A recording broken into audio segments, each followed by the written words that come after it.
You've been lied to about peace.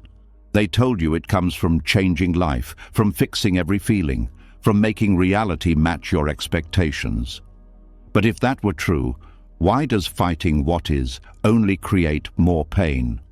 Why does resistance tighten your chest and exhaust your mind?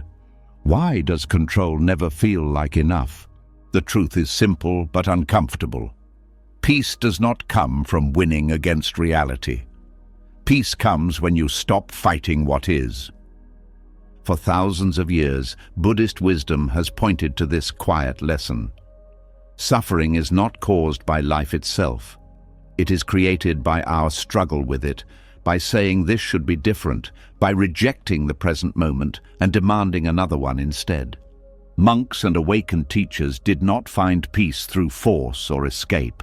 They found it through acceptance, by allowing life to be exactly as it is, without pushing, without running, without blame. As you listen now, something gentle may begin to settle. Your mind may loosen its grip. Your body may start to soften. The constant inner resistance that follows you everywhere can begin to dissolve. You won't need to fix anything. You won't need to understand everything. You may simply feel the relief that comes from no longer arguing with the moment you are in.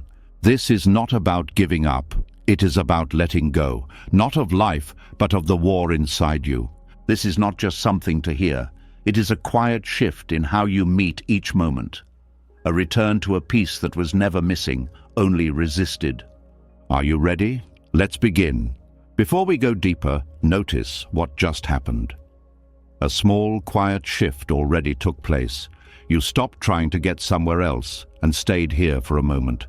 That pause matters more than it seems, because the suffering we are about to explore does not come from pain itself, but from the moment we turn against what is already here.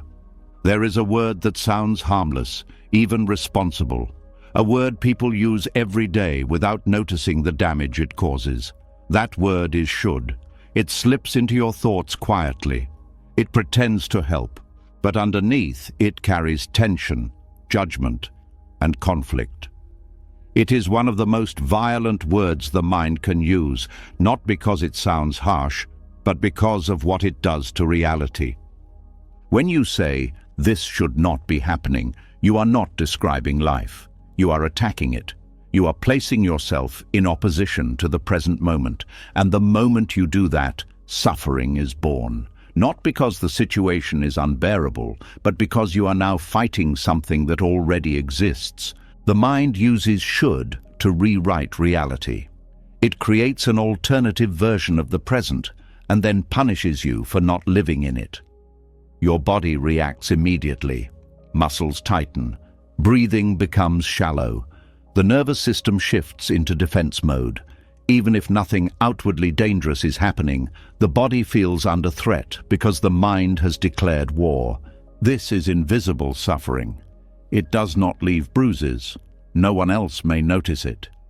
But it drains your energy slowly, day after day. You replay conversations thinking they should have gone differently. You judge yourself for emotions you think you should not feel. You resist circumstances you believe should have changed by now. And each time, you add a layer of tension on top of whatever life already brought. The pain of a situation is one thing. The pain of resisting it is another. The second pain is optional, but the mind treats it as necessary. It believes resistance is strength. It believes acceptance means weakness. But this belief is exactly what keeps the cycle alive. Notice how should always points away from now. It never accepts what is here. It points to an imaginary moment where things are finally correct. And until reality matches that fantasy, the mind stays dissatisfied. This creates a constant low-level frustration that follows you even during good moments.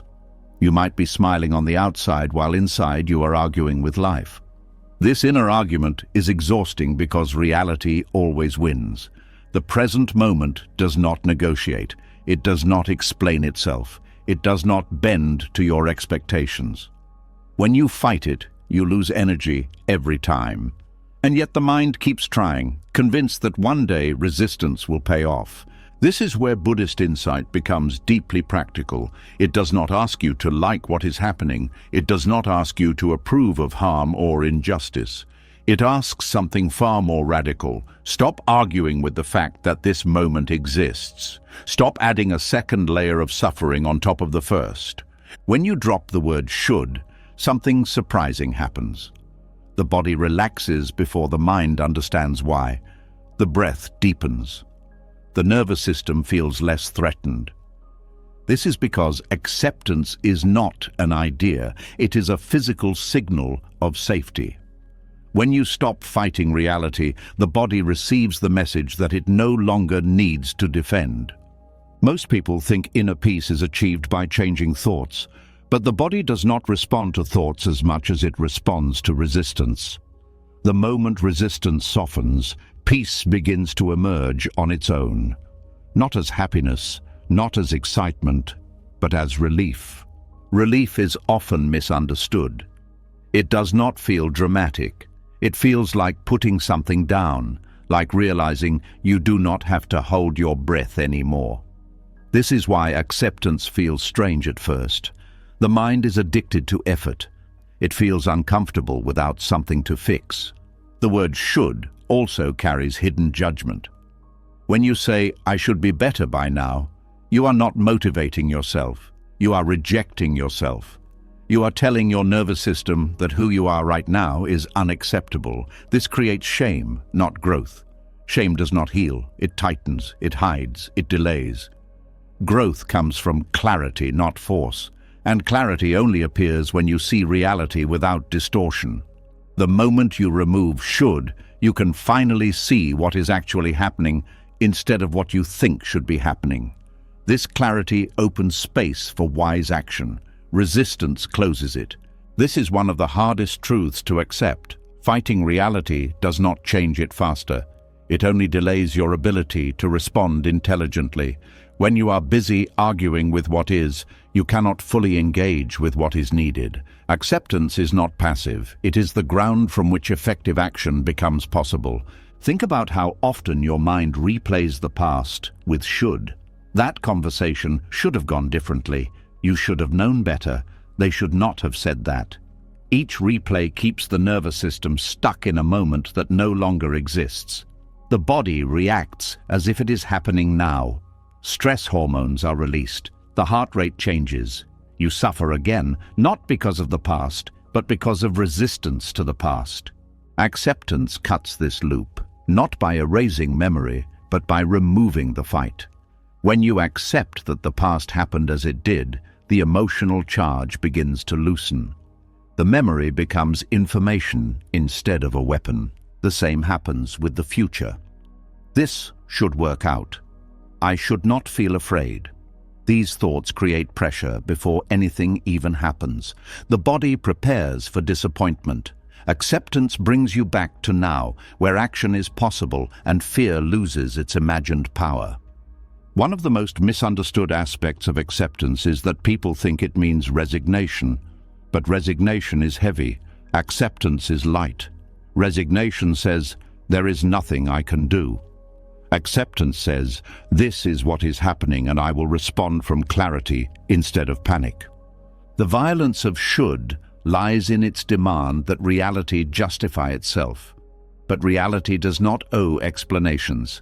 When you stop demanding, something unexpected happens. The mind becomes quieter.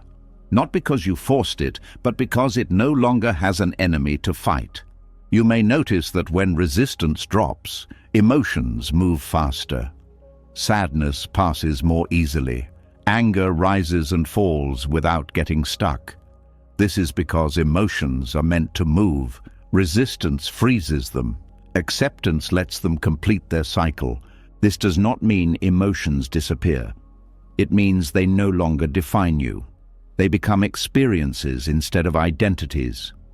And this shift changes how you relate to yourself at the deepest level. The body plays a crucial role here. When you say, "This should not be happening," the body tightens. When you say, "This is happening," the body softens. This is not philosophy. This is biology. Acceptance signals safety. Resistance signals threat. Many people live in a constant state of low-grade threat without realizing it.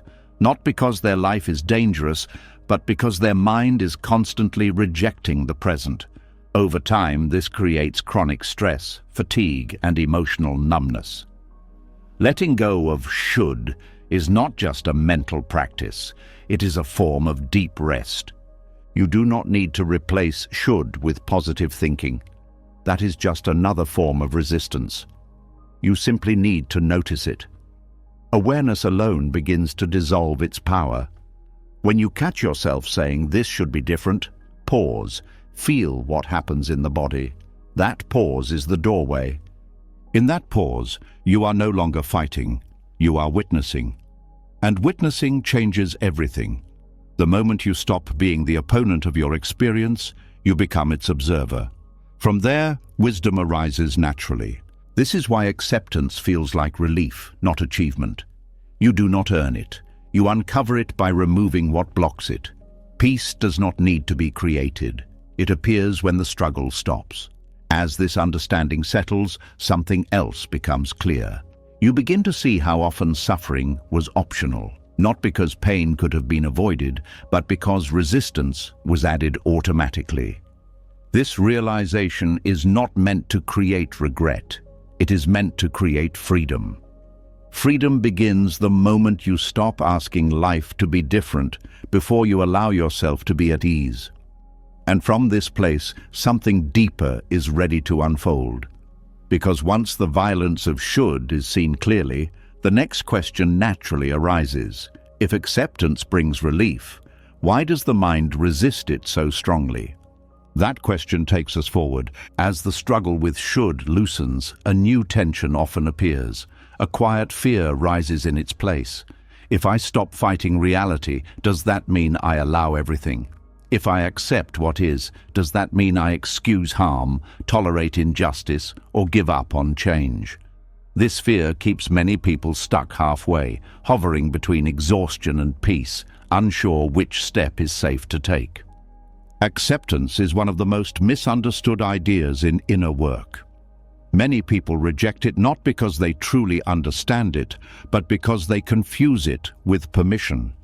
They hear "accept reality" and think it means agreeing with cruelty, staying silent in the face of wrongdoing, or settling for a life that feels small and numb.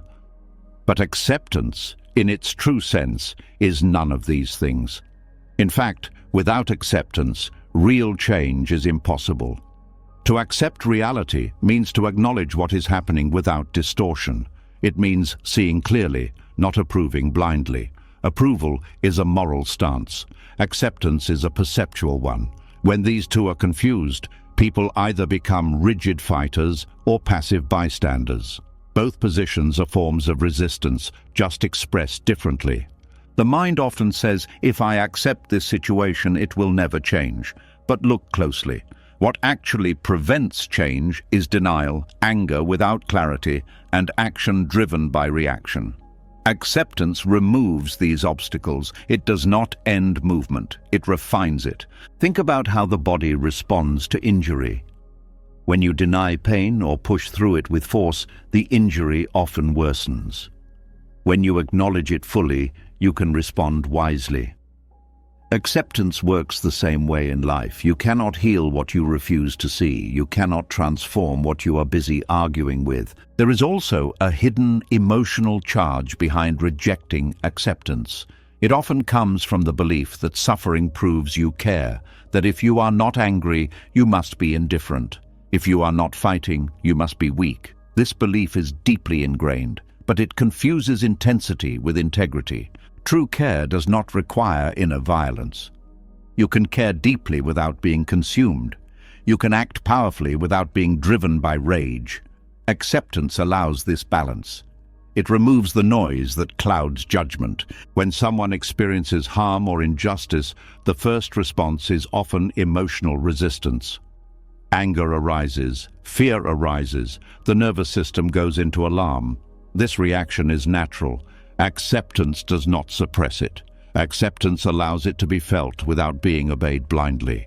This distinction is crucial. Reacting and responding are not the same. Reaction is immediate and often unconscious. Response arises from presence. Acceptance creates the space where response becomes possible. Without that space, action is driven by unresolved emotion and often repeats the very harm it seeks to end. Many teachings fail to make this clear. They speak of acceptance as a mental attitude, something you adopt to feel better. But real acceptance is embodied. It is felt in the nervous system as a release of contraction. From that release, clarity emerges. This is why acceptance often feels like relief before it feels like understanding. The body relaxes first, then the mind follows. When the body is no longer in defense mode, perception sharpens. You see options that were invisible before. Acceptance does not say, "This is fine." It says, "This is happening." That difference matters. One numbs you, the other wakes you up. Seeing clearly is the foundation of ethical action. Without clarity, even good intentions cause harm. Consider stagnation. Many people fear that acceptance will trap them in an unchanging life. But stagnation is not caused by acceptance. It is caused by fear and avoidance. Acceptance brings awareness to stagnation instead of hiding it behind excuses or blame. When you accept that you are unhappy in a situation, something honest emerges. You stop pretending. You stop rationalizing. From that honesty, movement begins. Denial delays change. Acceptance accelerates it. There is also the fear of losing identity. Some people define themselves by their resistance. They are the fighter, the fixer, the one who never settles. Letting go of resistance feels like losing a sense of self. Acceptance threatens the story they tell about who they are. But what is lost is not strength. What is lost is tension. And tension is not the same as power. Power comes from alignment, not strain. In Buddhist understanding, acceptance is rooted in seeing impermanence clearly. Everything changes. Harm arises and passes. Conditions shift. This does not excuse harm. It places it in a wider context where action can be taken without hatred. Hatred narrows perception. Acceptance widens it. When perception widens, compassion becomes possible without self-sacrifice. You can set boundaries without bitterness. You can say no without hatred. You can leave without resentment. This is where many people get stuck. They think compassion requires self-abandonment. It does not. Acceptance does not mean allowing others to harm you. It means seeing clearly when harm is happening and responding without confusion. Confusion often comes from emotional overload. When the nervous system is overwhelmed, the mind looks for certainty. It chooses extremes, fight or freeze, blame or collapse. Acceptance calms the system enough to allow nuance. Nuance is not weakness, it is maturity. It allows you to hold complexity without losing balance. Life is rarely simple. Acceptance allows you to stay present with complexity instead of escaping into rigid beliefs. Another misunderstanding is that acceptance is passive. But passivity comes from helplessness, not acceptance. Acceptance is active awareness.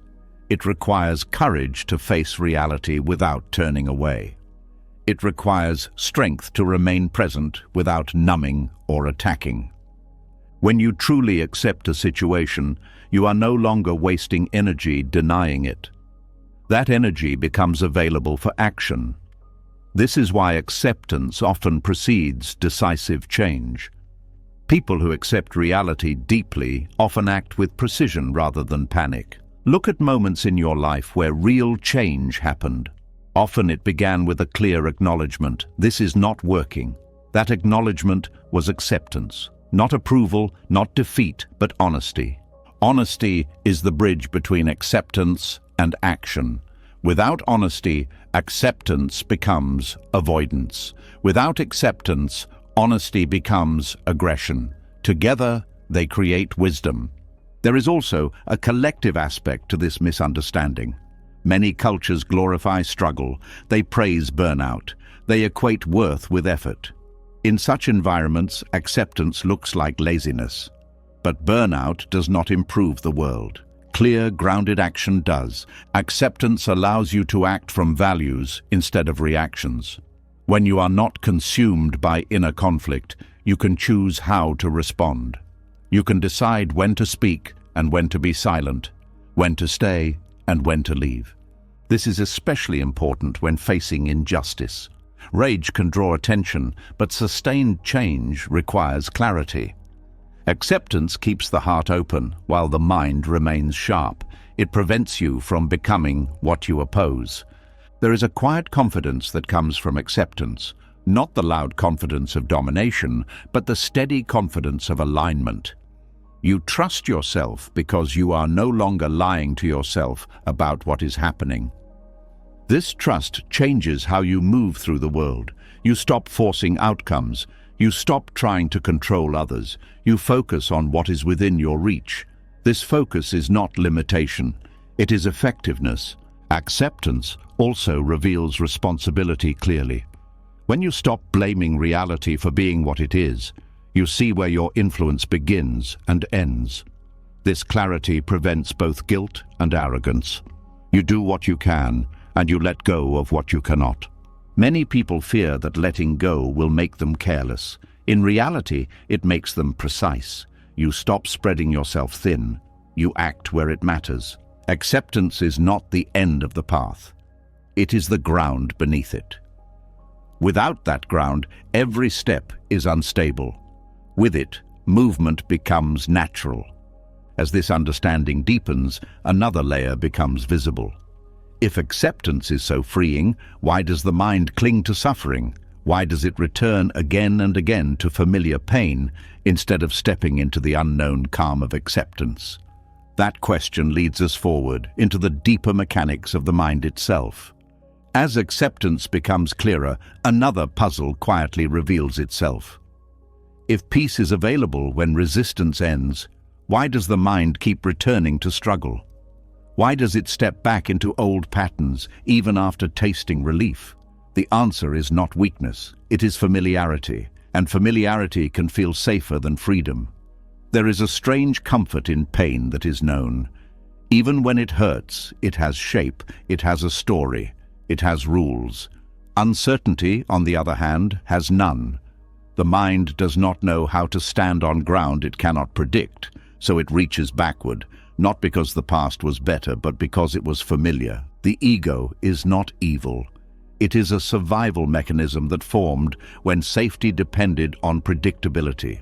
Long ago, knowing what to expect could mean the difference between life and death. The nervous system learned to scan for danger, to cling to patterns, to prefer the known over the unknown. This instinct kept humans alive. But what once protected now quietly imprisons. The ego equates familiarity with control. Even when a situation is painful, the mind thinks, at least I know how this hurts. At least I know who I am here. Unfamiliar peace offers no such certainty. It removes the struggle that defined the self. And without struggle, the ego does not know who it is. Pain reinforces identity. It gives the mind something to hold on to. The victim, the fighter, the one who always struggles. These identities may be heavy, but they are stable. Peace feels empty by comparison, not because it lacks depth, but because it lacks narrative. The ego lives on narrative. It needs a story with a past and a future. Pain fits perfectly into this structure. It can be explained, justified, remembered, and anticipated. Uncertainty disrupts this timeline. It pulls awareness into the present, where the ego has less influence. This is why moments of stillness can feel uncomfortable. When the mind has nothing to fix, it feels exposed. There is no problem to solve, no role to play, just awareness. For the ego, this feels like disappearance. Many people mistake this discomfort for danger. They think something is wrong when the mind quiets. But what is actually happening is the loosening of an old grip. The ego resists because it senses loss, not of safety, but of control. Control is another form of comfort. Painful control feels better to the ego than peaceful openness. Control says, I am managing this, even if it hurts. Uncertainty says, I do not know. And not knowing feels like vulnerability. The mind has been trained to avoid vulnerability at all costs. Vulnerability means exposure. It means not having answers. It means being present without armor. This goes against everything the ego learned to survive. Clinging to pain also provides a sense of continuity. The mind likes to feel consistent. When you suffer in familiar ways, you feel like yourself. When peace arises unexpectedly, it can feel alien. Some people even feel guilty when they are at ease, as if they are betraying something important. This guilt often comes from early conditioning. Many people learned that love was earned through struggle, that rest came only after exhaustion, that peace was irresponsible. These beliefs sink deep into the nervous system. They shape what feels acceptable. So when acceptance brings relief, the mind may sabotage it. Not because it wants suffering, but because suffering feels earned. Peace feels unearned.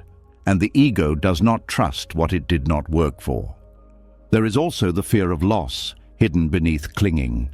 If you let go of familiar pain, who will you be? What will happen to your relationships, your goals, your sense of purpose? Many people bond over shared struggle. Pain becomes a language of connection. Letting go of pain can feel like letting go of belonging. This fear is rarely conscious. It operates quietly, steering the mind back to what it knows, even if what it knows hurts. The ego also prefers pain because pain confirms its worldview. If you believe life is hard, suffering reinforces that belief. Peace challenges it. And beliefs, once formed, defend themselves fiercely. Uncertainty threatens belief systems. It opens space where old assumptions dissolve. This can feel destabilizing. The mind reacts by reaching for something solid, even if that solidity is painful. Another layer is control over meaning. Pain can be explained. It can be analyzed. It can be blamed on someone or something. Uncertainty cannot. It asks you to stay without explanation. For the ego, this feels intolerable. Staying without explanation requires trust. Trust in life. Trust in awareness, trust in the process. The ego was never designed for trust. It was designed for defense. This is why acceptance feels like stepping into the unknown. You are no longer guided by old maps. The mind panics and looks for landmarks. Pain provides landmarks. Peace does not. There is also a biochemical aspect. The body becomes accustomed to stress hormones. Chronic stress creates a baseline that feels normal. When calm appears, it can feel unsettling. The nervous system does not recognize it as home yet. This is why people sometimes feel restless when things are finally okay. They create problems unconsciously to return to the familiar state of tension. Not because they enjoy suffering, but because their system is conditioned to it. Uncertainty requires patience. Pain demands attention. The mind prefers what demands attention because it reinforces importance. Quiet peace feels insignificant to the ego, even though it is deeply nourishing. The ego measures value through intensity. Pain is intense. Peace is subtle. Subtlety is easily overlooked, yet subtlety is where wisdom lives. Letting go of pain means letting go of certainty about who you are. The ego clings because it fears dissolution, but what dissolves is not awareness. It is the story wrapped around it. Awareness does not disappear in peace. It expands, but expansion feels like loss to a structure built on boundaries. This is why Buddhist teachings emphasize gentle observation rather than forceful change. Forcing the ego to let go only strengthens it. Seeing its patterns with kindness allows them to loosen naturally. When you notice the mind returning to old pain, do not judge it. Judgment adds another layer of struggle. Instead, notice the familiarity, notice the comfort hidden inside discomfort. This awareness itself begins to break the spell. The mind clings to pain because it fears emptiness. But emptiness is not absence, it is openness, it is space. And space allows new forms of being to emerge. Peace feels unfamiliar because it asks nothing from you. No performance, no identity, no struggle, just presence. The ego does not know how to exist there, so it resists. This resistance is not personal, it is mechanical, it is learned. And what is learned can be unlearned, not by force, but by understanding. As understanding deepens, the pull of familiar pain weakens, not all at once, gradually. Each time you choose presence over narrative, awareness over reaction, the mind learns a new reference point. Peace slowly becomes familiar. Not exciting, not dramatic, just stable, and with stability comes trust. Trust allows you to rest in uncertainty without fear. It allows you to meet life without armor. It allows you to stop clinging to pain as proof of existence. When pain is no longer needed to define you, something else begins to appear. A quiet sense of being that does not depend on struggle. This sense does not need certainty. It is at home in change. And as this becomes clearer, another illusion begins to unravel. The belief that control is necessary for safety. That illusion has shaped much of human suffering. And seeing through it opens the next door. As the grip of familiar pain begins to loosen, something else becomes visible beneath it. A constant effort, a silent tension, a habit so old it feels like part of you, the need to control. It once kept you safe, now it keeps you tired. There is a reason control feels natural. It did not appear randomly. It was learned at a time when uncertainty truly was dangerous. When not knowing could lead to harm, when being alert, prepared and vigilant meant survival, the nervous system adapted. It learned to anticipate, to manage outcomes before they happened, to stay one step ahead of life. That strategy worked for a time, but the body does not know when the danger has passed unless it is shown. It keeps using the same tools long after the environment has changed. Control became a habit, then an identity, then a prison. Control promises safety. It whispers, if I manage everything well enough, nothing bad will happen. If I plan enough, think enough, worry enough, I will be prepared. But what it actually creates is a state of constant alertness.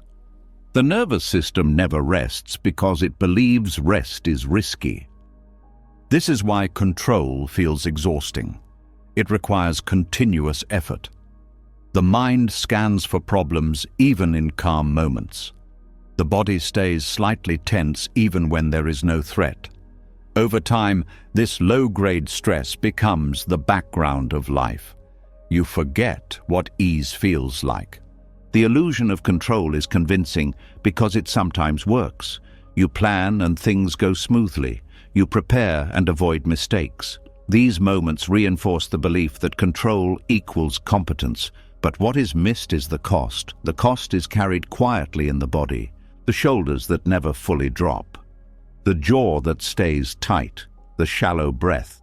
These are not personality traits. They are signals. The nervous system is saying, I am still working. Control also narrows perception. When you are focused on managing outcomes, you stop seeing what is actually happening. You see threats, not possibilities. You see problems, not processes. Life becomes something to handle rather than something to experience. This narrowing creates a sense of separation. You stand apart from life, trying to direct it instead of participating in it. This separation is subtle, but it is the root of much loneliness. You are always doing something to life, never with it. The need for control also feeds the ego. It gives the ego a job, a role, the manager, the fixer, the one who knows. Letting go of control feels like becoming irresponsible, even when control is no longer effective. But there is a difference between responsibility and control. Responsibility responds to what is needed now. Control tries to predict and dominate what might happen later. Responsibility is flexible, control is rigid. Rigidity is what exhausts the system. Life is fluid. When you try to meet fluidity with rigidity, tension is inevitable. The body pays the price. Control also creates disappointment. No matter how well you plan, reality has its own intelligence. When things deviate from your expectations, frustration arises. You feel betrayed by life, even though life never agreed to your plan. This betrayal deepens resistance. You try harder, you tighten your grip. The cycle continues. The mind believes control prevents pain, but often it only delays it or reshapes it. Instead of sharp pain that passes, you experience dull stress that lingers. Instead of fear that moves through, you carry anxiety that hums constantly. The nervous system was not designed for constant management. It was designed for response. There is a difference. Response is situational. Control is continuous. When the system never returns to baseline, fatigue becomes chronic. Emotional resilience weakens. Small challenges feel overwhelming. This is not a failure of character. It is a biological consequence of prolonged tension. Many people mistake this exhaustion for laziness or lack of motivation. They push harder. They apply more control. This only deepens the problem. Letting go of control does not mean letting chaos rule. It means allowing life to have its own movement while you stay present. It means trusting your ability to respond rather than trying to predict everything. Trust is difficult because it requires uncertainty. Control avoids uncertainty at all costs. But uncertainty is not the enemy. It is the natural state of life. The body relaxes when it feels supported by awareness rather than effort. When you stop micromanaging experience, the nervous system receives a signal that it is safe to soften. This softening can feel strange at first. The mind may interpret it as losing focus, but what is actually happening is a shift from forced attention to natural attention. Natural attention is effortless. It arises when you are present. Forced attention requires strain. Control relies on forced attention. Another cost of control is loss of joy. Joy cannot be scheduled. It appears spontaneously. When the mind is busy managing, it misses these moments. Even when good things happen, the mind is already preparing for the next problem. Control also interferes with relationships. When you try to manage people, even subtly, trust erodes.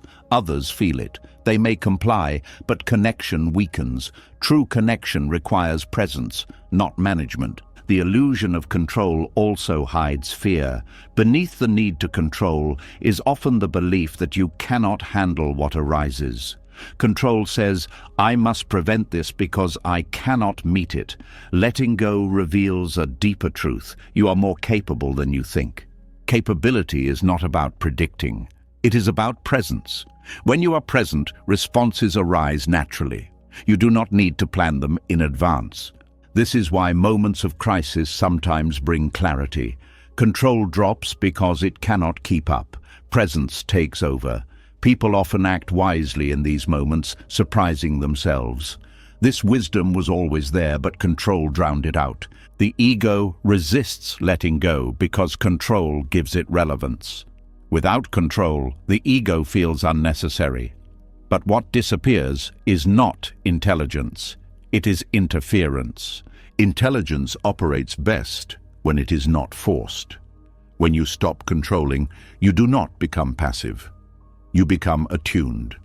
Attunement is sensitivity to what is actually happening. It allows you to move with life rather than against it. This movement feels lighter because it uses less energy. The body recognizes this immediately. Breathing deepens, muscles release. The heart rate stabilizes. These are not side effects. They are signs that the system is returning to balance. Control also distorts time. You live ahead of the moment, preparing for futures that may never arrive. This creates anxiety. Acceptance brings you back to now, where life is manageable. Most of what you fear never happens. But the body experiences the fear anyway because control rehearses it endlessly. Letting go ends this rehearsal. There is also grief hidden in releasing control. You may realize how long you have been tense, how much effort you have spent trying to manage the uncontrollable. This grief is part of healing. Allow it. Do not control the grief. Let it move. It is the body releasing old armor. Control once protected you when you had fewer resources, less power, less awareness. You needed it. It was intelligent. Honoring this prevents shame, but survival strategies must evolve. What protects at one stage can harm at another. Wisdom is knowing when to thank a strategy and let it go. Letting go of control does not happen all at once. It happens in moments. Small decisions to stop tightening, to stop rehearsing, to stop managing what is not here. Each moment of release teaches the nervous system something new. That safety does not depend on control. That presence is enough. As control loosens its grip, something unexpected begins to happen. The emotions you once tried to manage so tightly start to move on their own, and this is often where a new confusion appears. If I am not controlling my emotions, will they take over? If I allow them, will they define me? This question sits quietly beneath many people's fear of acceptance. Most suffering around emotions does not come from what is felt. It comes from what the emotion is believed to mean. The mind does not simply register sadness, fear, or anger. It turns them into statements about identity. I am sad becomes I am broken. I feel fear becomes I am weak. I feel anger becomes I am a bad person. In this shift, emotion stops being an experience and becomes a definition. This is the difference between emotional weather and emotional identity. Weather passes. Identity feels permanent. When emotions are treated as identity, they stick. When they are treated as weather, they move. The body understands emotions as movement. Sensations rise, peak, and fall. Tightness comes and goes. Heat builds and cools. The nervous system is designed for this flow, but the mind interrupts it by labeling the emotion as personal truth. Once labeled, the emotion is no longer allowed to complete its natural cycle. This interruption is subtle. It happens in milliseconds. A feeling arises, and immediately the mind asks, "What does this say about me?" That question freezes the emotion in place. It becomes something to analyze, justify, or fight. The body remains activated because the signal was never completed. Emotional identity often forms early. When a child feels something and is told, "You are too sensitive, you are angry, you are difficult," the emotion becomes fused with self-image. Over time, the child learns not just to feel emotions, but to be them. This pattern carries into adulthood unnoticed. Later, when an emotion arises, it feels threatening. Not because of its intensity, but because it challenges the identity. If sadness arises in someone who believes they must always be strong, the sadness feels like a collapse. If fear arises in someone who believes they must be confident, the fear feels like failure. So the mind resists, it suppresses, distracts, rationalizes, anything to avoid the emotion becoming part of the story of self. But suppression does not remove emotion, it stores it, and stored emotion leaks out in other ways. This is why emotions often show up unexpectedly. A small comment triggers a big reaction. A quiet moment brings sudden heaviness. The weather was building behind the scenes. It was ignored, not gone. Learning to experience emotions as weather begins with changing the relationship, not the content. You do not need different emotions. You need a different stance toward them. Weather does not need permission to exist. It does not need explanation. It does not ask whether it fits your plans. It arrives, moves, and leaves. When you allow emotions the same freedom, something shifts. Allowing does not mean indulging. Indulging feeds the story. Allowing stays with the sensation. It keeps attention in the body rather than the narrative. This is a crucial distinction. When sadness arises and you stay with the heaviness in the chest instead of the story about why you are sad, the sadness begins to change. Not because you forced it, but because you stopped interrupting it.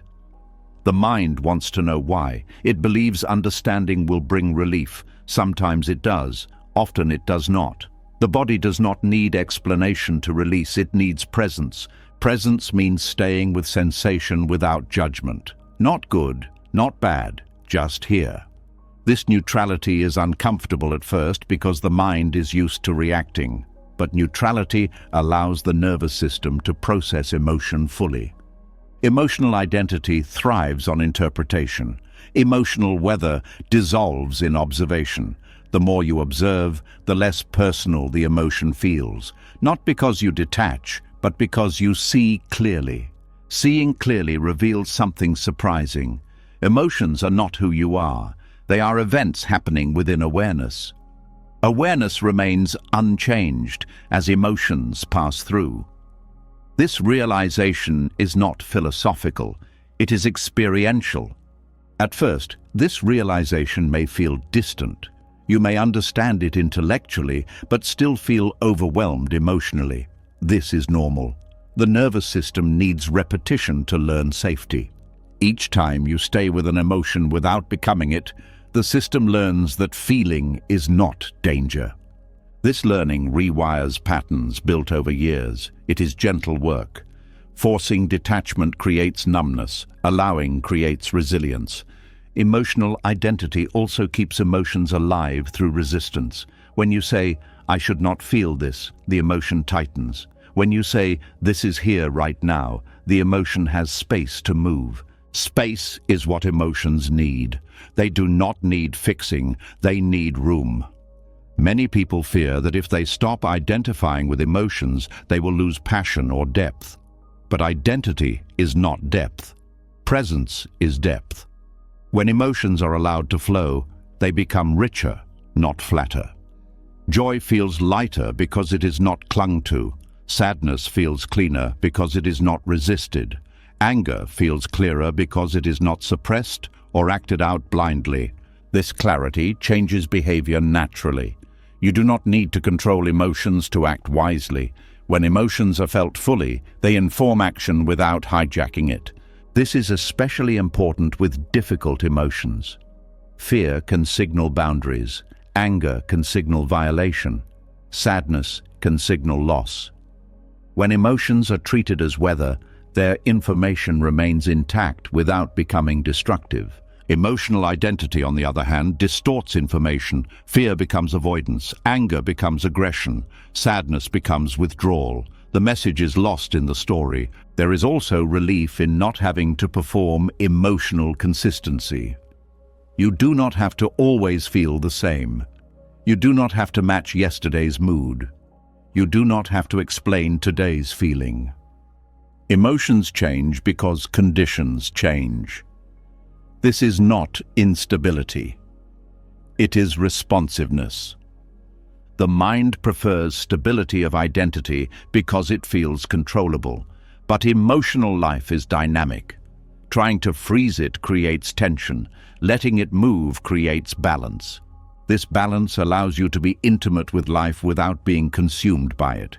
You feel deeply without drowning. You care without collapsing. This is emotional maturity. Emotional maturity is not about having fewer emotions. It is about being less entangled in them. When you stop identifying with emotions, you stop fighting them. When you stop fighting them, they stop fighting back. This does not mean emotions disappear. It means they no longer dominate the inner landscape. They come and go like clouds across the sky of awareness. Awareness does not chase the clouds. It does not judge them. It does not try to hold the pleasant ones or push away the dark ones. It remains. As this understanding settles, a quiet confidence emerges. You trust your ability to feel without being overwhelmed. This trust changes everything. You no longer need to avoid situations to protect yourself from feelings. You know you can meet whatever arises. This expands your life. As emotions begin to move freely and no longer define who you are, another layer quietly reveals itself. It is not loud. It does not announce its presence. It hides behind good intentions, intelligence, and even spirituality, yet it fuels resistance more than fear ever could.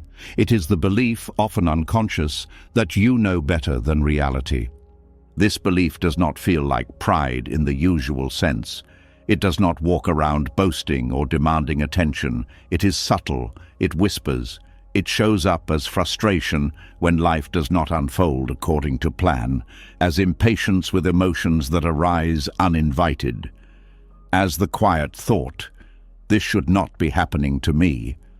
At the center of resistance is an unspoken assumption, reality made a mistake, that if things were right, they would align with your expectations, your timing, your preferences.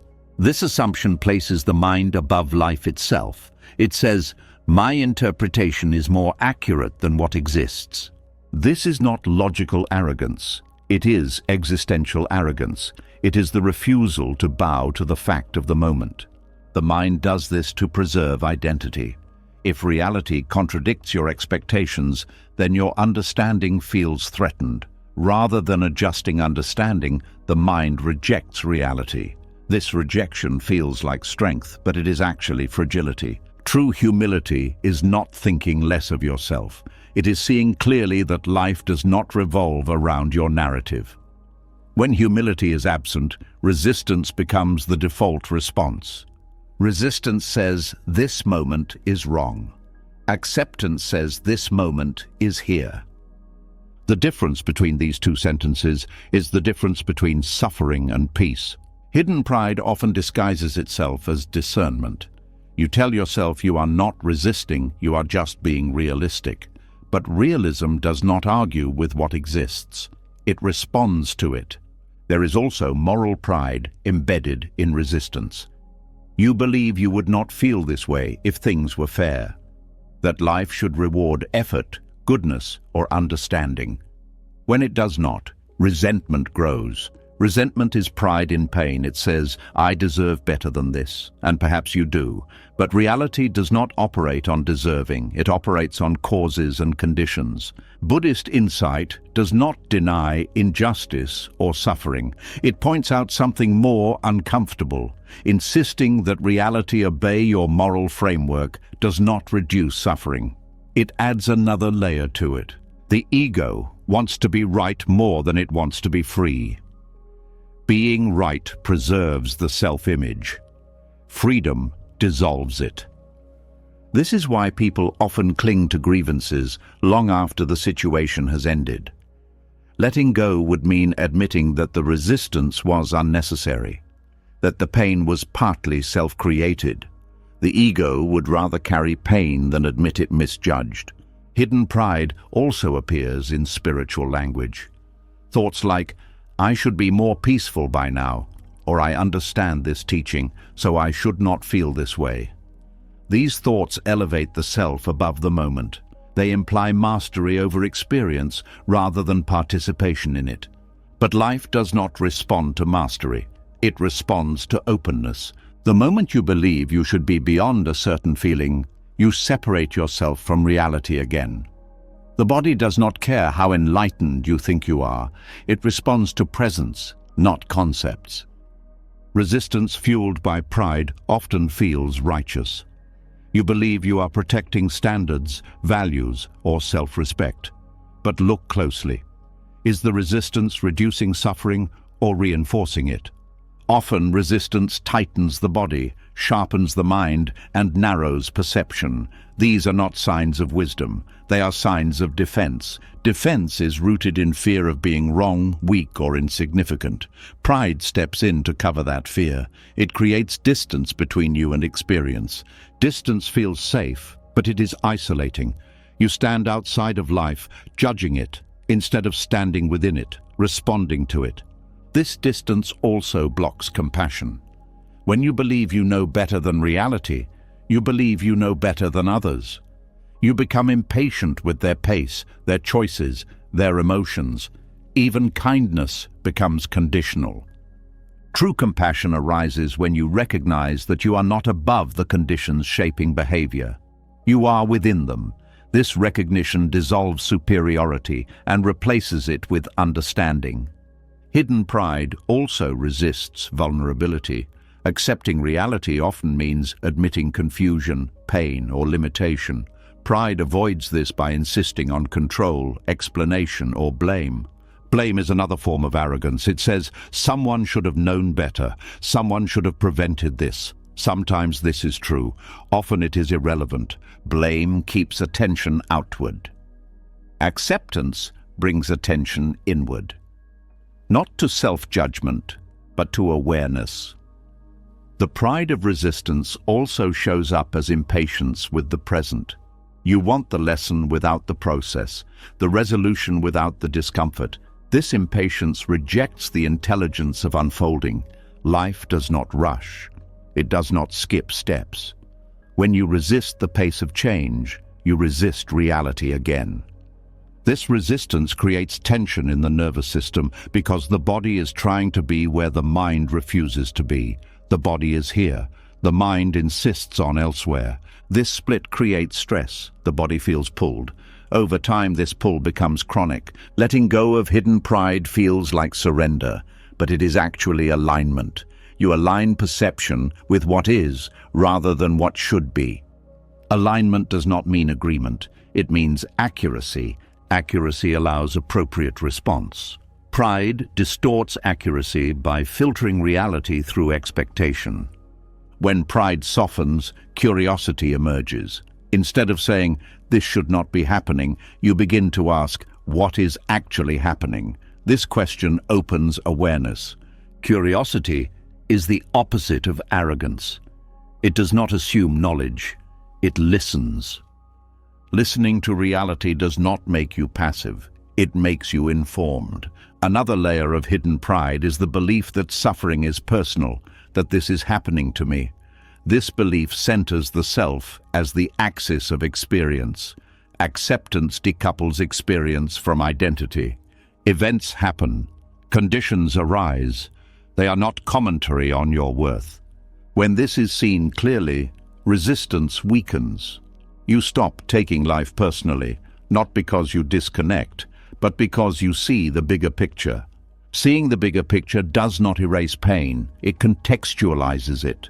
Context reduces suffering. The ego resists this because it thrives on centrality. It wants to be the main character. Acceptance decentralizes the ego. Awareness becomes the center instead. This shift feels threatening at first, but it brings relief. You no longer have to carry the weight of interpreting everything through self-reference. Hidden pride also appears as spiritual comparison, thinking others are less aware, that you are further along. This creates separation. Separation creates loneliness.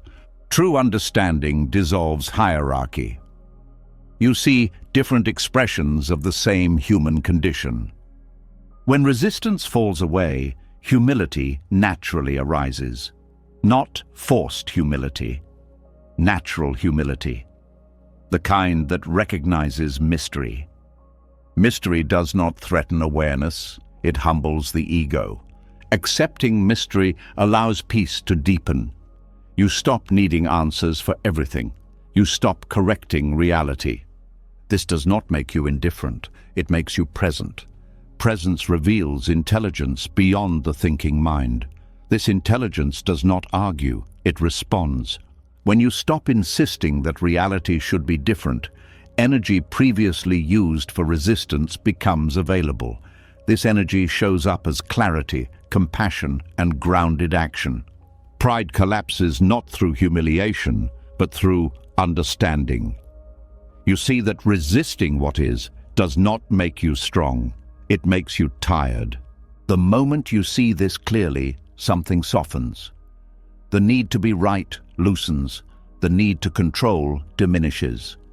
As the quiet pride of resistance softens, something deeper begins to speak. Not in words, not in ideas, but in sensations. Before the mind agrees with acceptance, the body reacts to it. And this reaction changes everything. Most people believe peace is a mental achievement. They think if they understand enough, think correctly enough, or repeat the right ideas, calm will follow. But the body does not respond to explanations, it responds to signals. and acceptance is one of the strongest safety signals the body can receive. Long before you had language, your nervous system learned how to survive. It learned to detect danger, tension, threat, and safety. It learned this through sensation, not thought. So when you stop fighting reality, the body feels it first, often before the mind understands what just happened. This is why acceptance can feel relieving even when nothing has been solved. Nothing changed externally. No insight was reached. Yet something inside releases. That release is somatic. It is the body recognizing that the fight has ended. Resistance keeps the nervous system in a state of readiness. Muscles stay tight, breathing stays shallow, attention stays narrowed. The body prepares for impact that never comes. Acceptance signals that there is no immediate threat. The body begins to downshift. This downshift is not weakness, it is regulation. When the body feels safe enough, the mind naturally quiets. Thoughts slow not because you force them to, but because they are no longer needed to manage danger. This is why trying to calm the mind without addressing the body often fails. The mind is responding to bodily tension it did not create. Many people try to think their way into peace while their body is still bracing. This creates frustration. They feel like they understand acceptance, but cannot live it. The missing piece is somatic permission. Somatic permission is the allowance for the body to feel what it is feeling without interference. When you stop telling yourself to relax and simply stop resisting what is already present, the body begins to reorganize on its own. This reorganization happens in small ways. The jaw loosens, the shoulders drop, the belly softens. These changes may seem insignificant, but they signal a major shift. The nervous system is exiting survival mode. Survival mode is efficient for emergencies, not for living. When it stays active too long, it drains energy, dulls emotions, and clouds perception. Acceptance interrupts this pattern. The body does not need to know why you accept. It only needs to feel that you are no longer opposing the moment. This is why acceptance is not a belief. It is an action of non-action. You are not doing something new. You are stopping something old. When the body relaxes, interoception improves. Interoception is the ability to sense internal states. This sensitivity allows you to notice emotions earlier, before they escalate. You become responsive instead of reactive. This responsiveness is felt as space, space between sensation and reaction, space between emotion and story. This space is not created by thinking, it is created by nervous system regulation. Acceptance also changes posture, not metaphorically but literally. When you stop resisting, the spine naturally lengthens, the chest opens. This is not posture correction. It is a biological response to safety. Safety allows expansion. Threat causes contraction. Many people live in chronic contraction without realizing it. They think it is personality or habit. It is neither. It is a nervous system adaptation to ongoing resistance. When acceptance becomes embodied, digestion improves, sleep deepens. The immune system functions more efficiently. These are not spiritual claims. They are physiological outcomes of reduced stress signaling. Stress is not caused by events alone. It is caused by the interpretation of events as threats. Acceptance changes this interpretation at the level of sensation. The vagus nerve plays a key role here. It communicates safety to the body. When acceptance is present, vagal tone improves. This supports calm alertness, emotional flexibility, and social connection. This is why acceptance often brings a sense of warmth or softness. The body is shifting from fight or flight to connection and rest. The mind often resists this shift. It feels unfamiliar. Calm can feel boring or unsafe to a system accustomed to tension. This is why some people feel restless when they first experience somatic peace. Restlessness is not failure, it is withdrawal from adrenaline. Just as the body adjusts when caffeine leaves the system, it adjusts when stress hormones decrease. This adjustment period requires patience. Acceptance supports this transition by allowing sensations to be felt without labeling them as problems. Sensations may include emptiness, heaviness, or vulnerability. These are signs of recalibration, not collapse. The body is learning a new baseline. This learning cannot be rushed, it cannot be commanded, it must be allowed. Intellectual acceptance without somatic acceptance creates dissonance. You say yes mentally, but the body still says no. True acceptance includes the body.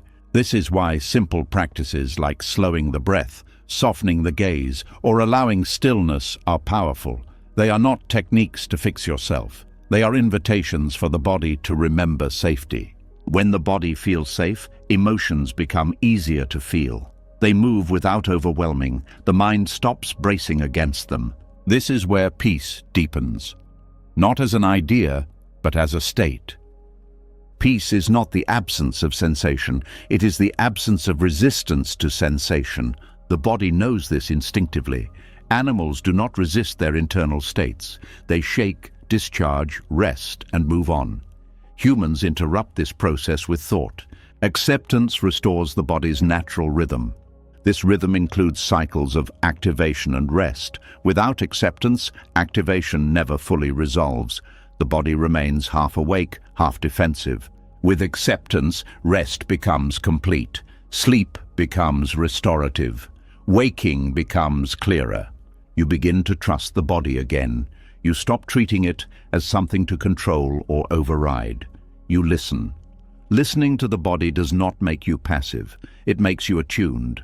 Attunement allows you to notice subtle cues before they become problems. Hunger before irritability, fatigue before burnout, emotion before explosion. This sensitivity is a form of intelligence. The mind often dismisses bodily intelligence because it is not verbal, but it is ancient and precise. Acceptance strengthens this intelligence by removing interference. Interference comes from judgment. Judgment tightens. Tightness disrupts signal. When judgment drops, signals become clear. Clear signals guide wise action. This is why acceptance is not about enduring life. It is about cooperating with it. Cooperation reduces friction. Friction creates heat. Heat creates fatigue. The body relaxes when it is no longer fighting the present.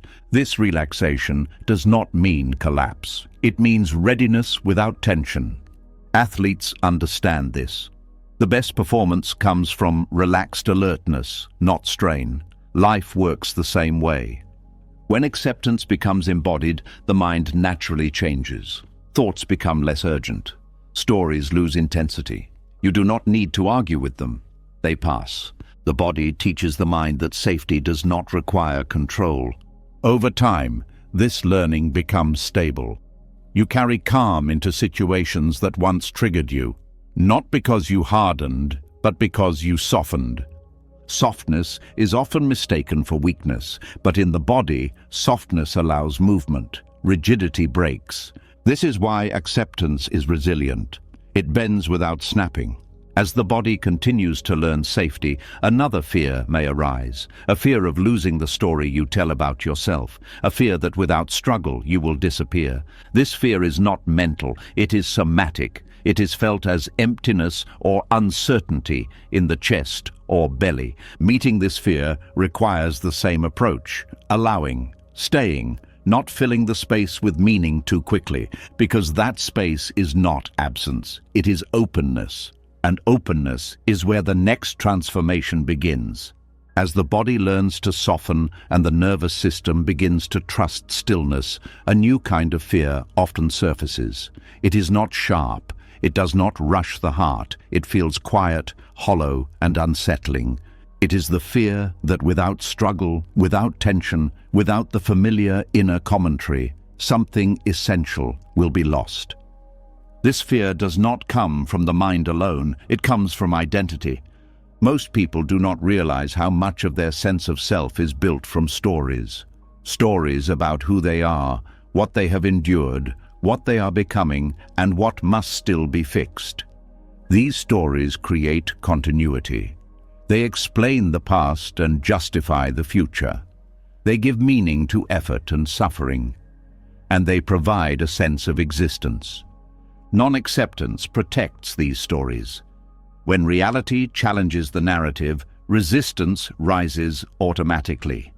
Not because the narrative is true, but because without it, the self feels unstable. The self-narrative is not a lie. It is a construction. It formed slowly, shaped by memory, emotion, and interpretation. It helped organize experience. It gave coherence to life. But over time, it hardened. It became something to defend. Acceptance threatens this defense. When you fully accept what is, the story pauses. There is no commentary, no justification, no direction, just presence. And presence has no storyline. For the ego, this feels like erasure. The ego does not fear pain as much as it fears disappearance. Pain confirms existence. Struggle confirms effort. Identity feeds on contrast. Without resistance, the familiar edges blur. This is why people often feel uneasy in moments of deep peace. The mind looks around and asks, where am I in this? What role do I play? What should I be doing? When there is no answer, anxiety creeps in. The fear beneath non-acceptance is the fear of becoming no one. But what is actually threatened is not awareness. It is the narrative identity. And narrative identity feels essential because it has been mistaken for self. From early life, you learn to describe yourself. I am this kind of person. I am someone who struggles. I am someone who overcomes. I am someone who feels deeply. These descriptions helped you relate to others. They helped others relate to you. They became social currency. Over time, these descriptions became internalized. You stopped seeing them as descriptions and started experiencing them as truth. When something happens that does not fit the story, discomfort arises. Acceptance asks you to let the moment be without fitting it into a story. This feels like standing without a name. Standing without a name feels vulnerable. It feels exposed. The mind rushes to label the experience, to anchor it to identity. If it cannot, it resists. This resistance is not conscious. It is automatic. It shows up as overthinking, judgment, distraction, or emotional tightening. Anything to restore narrative control. The body feels this as restlessness. The chest feels empty. The stomach feels uncertain. These sensations are interpreted as danger, but they are actually signs of spaciousness. Spaciousness is unfamiliar. The nervous system has learned to associate familiarity with safety. The story is familiar. Silence is not. The story says, this is who you are. Silence says nothing. But silence does not erase you. It reveals something deeper. When narrative identity loosens, awareness remains. You are still here. Breathing continues. Sensation continues. Presence continues. The fear comes from the belief that you are the story rather than the awareness in which the story appears. Acceptance exposes this belief. This exposure feels like loss because the mind has invested heavily in the narrative. It has used it to navigate relationships, choices, and values. Letting it loosen feels like stepping into a void. But the void is not empty. It is unstructured. Unstructured experience feels chaotic to the mind, but it is natural to awareness. Awareness does not need structure to exist. It only needs presence. Many people resist acceptance because they fear becoming passive or directionless. They believe the story provides motivation. Without it, they worry they will drift. This belief overlooks something important. Motivation does not come from narrative alone. It also comes from attunement. When you are present, needs and values arise organically. The story often overrides this organic guidance. It tells you what you should want, what you should feel, what you should pursue. Acceptance quiets the story so deeper signals can be felt.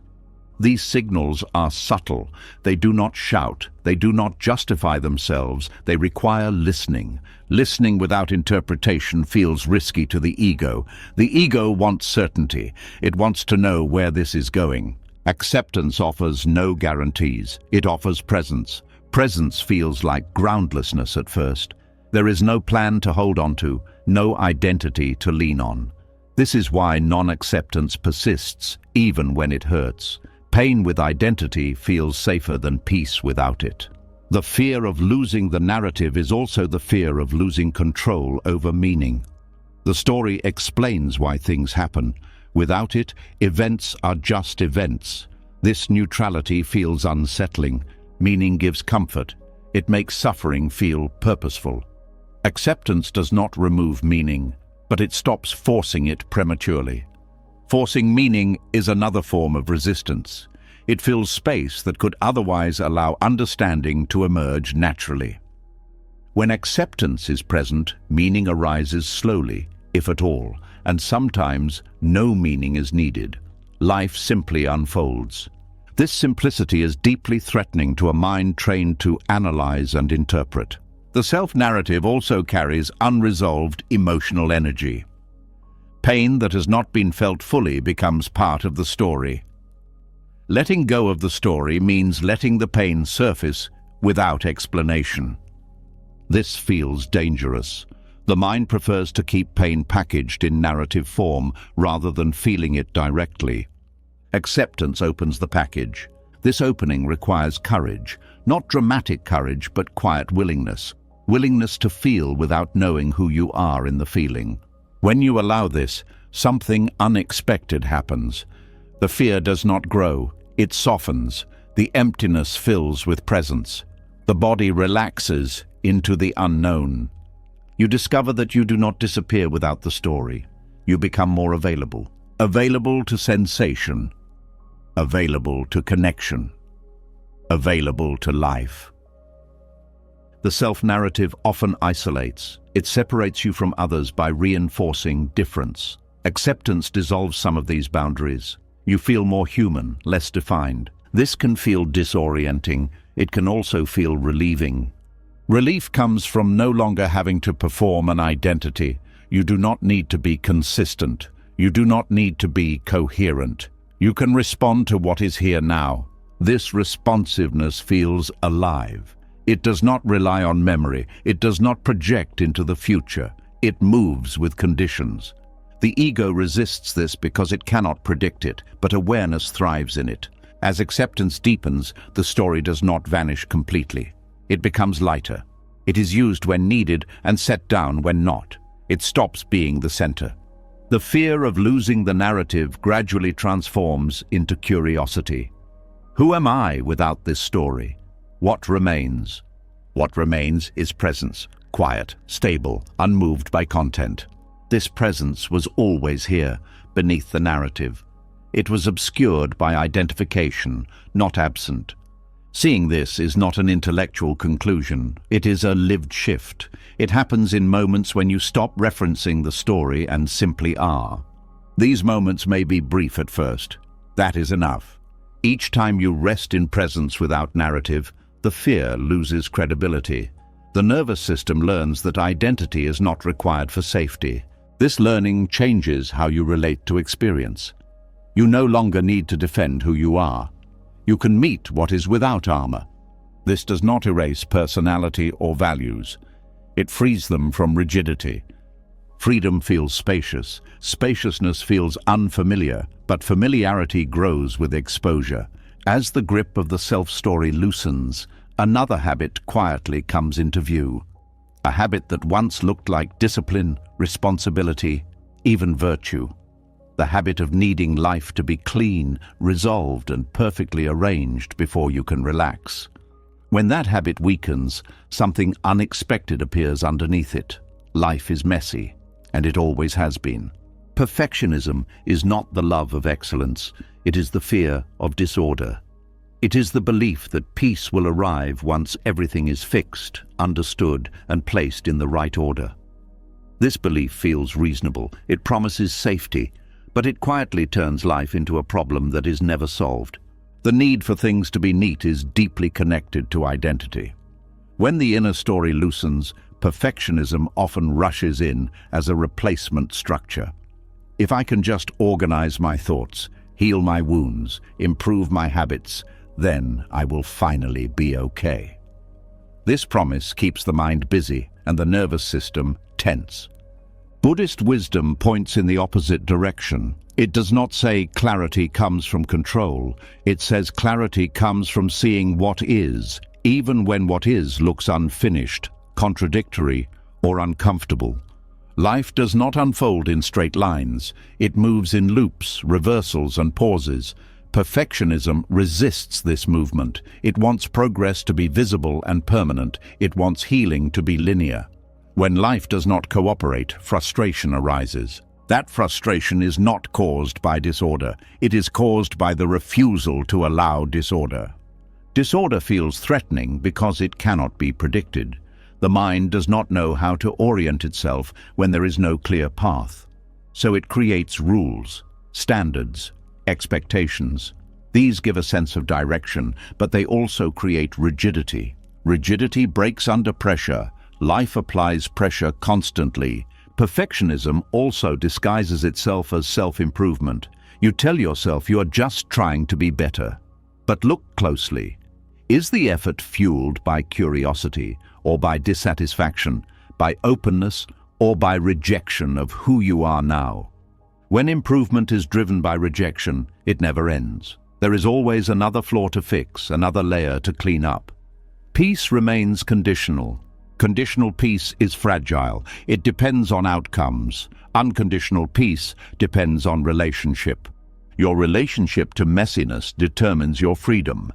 Messiness does not mean chaos for its own sake. It means allowing life to unfold without forcing it into an ideal shape. It means letting emotions overlap, plans change, answers remain incomplete. The mind associates messiness with failure. But many of the most meaningful moments in life are messy. Grief is messy. Love is messy. Growth is messy. Trying to sanitize them removes their depth. Perfectionism flattens experience. It trades aliveness for control. When you allow life to be messy, clarity begins to appear in a different way. Not as certainty, but as understanding. You see patterns instead of forcing conclusions. You notice what works and what does not without judgment. Judgment interferes with perception. When you judge disorder as wrong, you stop observing it. You rush to fix it. In doing so, you miss what it is teaching. Disorder often reveals what control was hiding. Emotions surface. Needs become clear. Limits are exposed. This information is essential for wisdom. Buddhist practice emphasizes direct observation over correction. Sit with what is, watch it arise and pass. This practice trains the mind to tolerate ambiguity. Ambiguity is not confusion. It is openness to multiple truths existing at once. Perfectionism demands resolution. Acceptance allows coexistence. You can feel unsure and still act wisely. You can feel incomplete and still be whole. Perfectionism also creates delay. I will rest when this is finished. I will be happy when I improve. I will accept myself when I change. Life becomes a waiting room. Letting life be messy ends the waiting. You meet life as it is now. This meeting is intimate. It removes the distance created by constant evaluation. Evaluation says, this moment is not enough. Acceptance says, this moment is here. From acceptance, response becomes natural. You adjust without self-attack. You clean what needs cleaning without believing everything must be spotless. There is a difference between care and compulsion. Care arises from presence. Compulsion arises from fear. Perfectionism is fear dressed as responsibility, fear of being judged, fear of being unworthy, fear of losing control. When you allow messiness, you face these fears directly. They lose some of their power when they are not hidden behind productivity. Messiness also humanizes you. It softens comparison. You stop measuring yourself against imagined ideals. You see that everyone is navigating uncertainty. This recognition builds compassion for yourself and others. Compassion does not arise from perfection. It arises from shared vulnerability. The mind often resists this vulnerability. It prefers the safety of standards, but standards do not love you back. Presence does. Clarity that comes from disorder is not loud. It is subtle. It emerges slowly as you stop interfering. For example, when you stop trying to fix an emotion, you may notice what it actually needs. Not suppression, not explanation, perhaps rest, perhaps expression, perhaps time. When you stop forcing decisions, priorities reorganize themselves. What truly matters rises naturally. This natural ordering is more intelligent than imposed order. It aligns with reality rather than fighting it. Buddhist teachings emphasize impermanence. Everything is in motion. Perfectionism denies this. It wants to freeze moments into finished states. But finished states do not last. Clinging to them creates suffering. Allowing messiness means accepting impermanence emotionally, not just intellectually. You stop expecting stability where none exists. This acceptance reduces anxiety. Anxiety comes from trying to secure the future. Messiness accepts that the future is not fully knowable. When you stop demanding certainty, the nervous system relaxes. It no longer has to prepare for every possible outcome. Relaxation does not mean carelessness. It means trust. Trust that you can meet what arises. Trust that clarity will emerge when needed.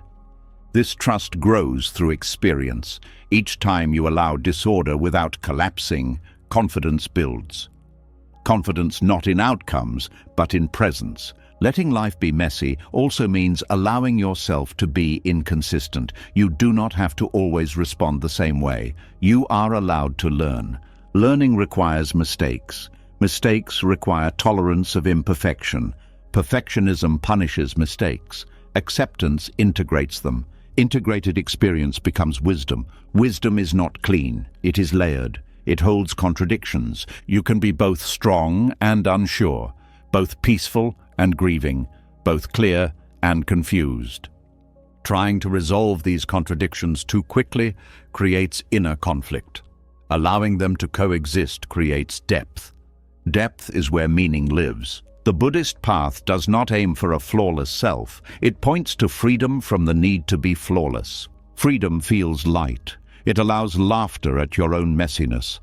Laughter releases tension. Tension fuels perfectionism.